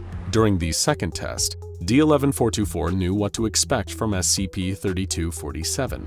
For this test, he was told to pantomime playing tug-of-war with an invisible opponent and an invisible rope. Now that he knew his improvisational scene partner would be a colony of spiders, he was able to enter the testing chamber with confidence. Once inside, he began to pantomime, pulling on a rope, having that rope tugged away from him by a strong opponent, and struggling to pull back. The spiders reacted right away, arranging themselves into the shapes of a long rope, one side of which was in D-11424's hands, as well as a large humanoid, vaguely muscular in shape, that was holding the other side of the rope. The spiders gave the rope a sharp tug, causing D-11424 to lose his balance and fall over, the rope slipping out of his grasp. Aside from some injury to his pride, he was otherwise unharmed. During test number 3, D-11424 was instructed to enter the testing chamber and close his fist, while extending the thumb and index finger in a gesture colloquially known as finger guns. Sure enough, as soon as he assumed this position, the spiders assembled into the shape of a handgun. D-11424 was then instructed to pick up the spider gun and squeeze the place where the trigger would be if it was a real gun and not, spiders. A loud cracking sound was heard when the D-class squeezed, as a spider shot out of the barrel of the gun at high speed before smacking into the nearby wall, leaving a small hole in the surface. D-11424 fired several more times, each shot firing an individual spider at a pace that attending researchers described as faster than a speeding bullet. After firing 6 rounds of spiders at the wall, D-11424 was instructed to place the spider gun back on the ground. During test number 76, D-11424 was ordered to hold his hands together and wiggle 4 fingers on each hand, effectively pantomiming a spider. The research team was curious to see what the spiders would do when presented with a shape that matched their usual unassembled form. SCP-3247, who generally did not react much to the experiments on its spiders, began shaking its head in mild disappointment as approximately 640 spiders emerged from its body, dividing themselves into groups of 8. Each group of 8 spiders then joined to form one large spider, leaving 8 spiders. These 8 then split into pairs, who joined together into one larger spider, and so on and so forth until there was one single giant spider made from the hundreds of smaller spiders. At this point, D-11424 followed his heart, jumping onto the mega spider's back and riding it like a bull at the rodeo, as the spider bucked and ran back and forth across the room. According to official transcripts, D-11424 yelled "Yee-haw" throughout this part of the test, until the head researcher ordered him to climb down from the spider and exit the room. He was reprimanded for his behavior and warned that if he acted without approval again, he would be taken off the project and reassigned to a much less enjoyable position as one of the designated eyes on SCP-173. D-11424 immediately agreed to comply with future instructions. During test number 133, D-11424 was sent into the testing chamber and told to shadowbox. He danced back and forth across the cell, doing his best Sylvester Stallone impression and throwing punches in the general direction of the spiders. In response, approximately 3,000 spiders poured out of SCP-3247, assembling into the shadowy shape of a boxer, and began to attack D-11424. The mass of spiders conducted itself at the level of a professional boxer, dodging D-11424's hits before coming back at him with a jab, cross, lead uppercut, and rear uppercut before he could defend himself. D-11424 fell to the ground unconscious, and guards were forced to interrupt the test in order to remove him from the room and take him to the infirmary for medical treatment. After taking some time to recuperate, D-11424 returned to testing with SCP-3247-A. He was instructed to mime steering a wheel, such as that of a car. Immediately, a number of spiders previously unseen during testing emerged from SCP-3247, arranging themselves into the shape of a sedan. D-11-424 was then commanded to climb inside of the spider car and see if he could start it. He refused, insisting, I'm not getting in a spider car, are you nuts? When pressed by Control to comply with orders, he made a rude hand gesture. I'll let you guess what that was. The spiders began to scramble to reassemble themselves in response to the changed gesture, prompting Control to stop the test early to spare the researchers' sensibilities. With strict guidelines to avoid inappropriate or violent gestures, D-11-424 was sent back into the testing chamber with instruction to try out a variety of animal-inspired gestures in rapid succession. He formed one hand into a fist and made a peace sign with the other hand, putting them together to make a snail. As he made his hand snail crawl through the air, the spiders crawled onto the floor and assembled into the shape of a snail in front of D-11-424. Though the spiders moved quickly, at their usual scuttling pace, once they formed into the snail, they slowed to a gradual creep. D-11-424 noted a shiny, slimy trail left behind on the floor as the spider snail moved. He was asked to consider touching it, but refused, simply stating, "Ew, no." Next, he took his hands and formed the shape of a wolf's head howling at the moon. The research staff were curious to see if the spiders would form a wolf's head or the animal's entire body. They got their answer as the spiders swarmed and shifted, forming the shape of a full-sized gray wolf. The wolf padded back and forth across the room before sitting down, lifting its head, and emitting an audible howl that sounded almost indistinguishable from the real thing. Next, D-11-424 crossed his thumbs over each other, fluttering hands like a pair of wings. The spiders separated into smaller groups and came together to form butterflies similar in size to a monarch. These spider butterflies began to flap their wings and, much to D-11-424's surprise, they took flight and swirled through the air around him. The D-Class was so moved by the beautiful sight that he shed a single tear, which he promptly wiped away out of embarrassment. Control then prompted him to try the next animal gesture. D-11-424 used his hands to form the shape of a rabbit. Several of the spiders crawled away, returning to SCP-3247, and the remaining spiders took on the form of a rabbit. The spider rabbit hopped realistically around the room, twitching its ears and tail. At this point, D-11-424 was instructed to offer the spider rabbit a carrot. He produced a carrot from his pocket, holding it out in front of him. The spider rabbit hopped over to him and, one crunch at a time, began to eat the carrot until none remained. D-11-424 appeared shaken up and asked to leave the testing chamber. As he followed all of his instructions, this request was granted. When he exited the chamber, all he would say was, "Where the hell did the carrot go? It doesn't have a stomach, it doesn't have a mouth, where did it go?" SCP-3247 is kept in an isolated chamber located in the arachnid wing of Area 12. It does not appear to require food or rest, but it has been provided with a television and a collection of silent films for morale purposes. Instances of SCP-3247-A are fed via a fully automated system that dispenses 20 grams of live crickets every week. Should a containment breach occur, staff have been instructed to find a way to make escaped spiders take on the shape that renders them motionless, then simply pick the spider cluster up and place it back inside of the cell. It is unlikely that the Foundation will ever get an explanation for where the intangible Mime and his merry band of spider performers originated from. But one thing is clear, they won't be performing in public again anytime soon. Now check out SCP-058 Heart of Darkness and SCP-2427 A Thing Full of Stuff.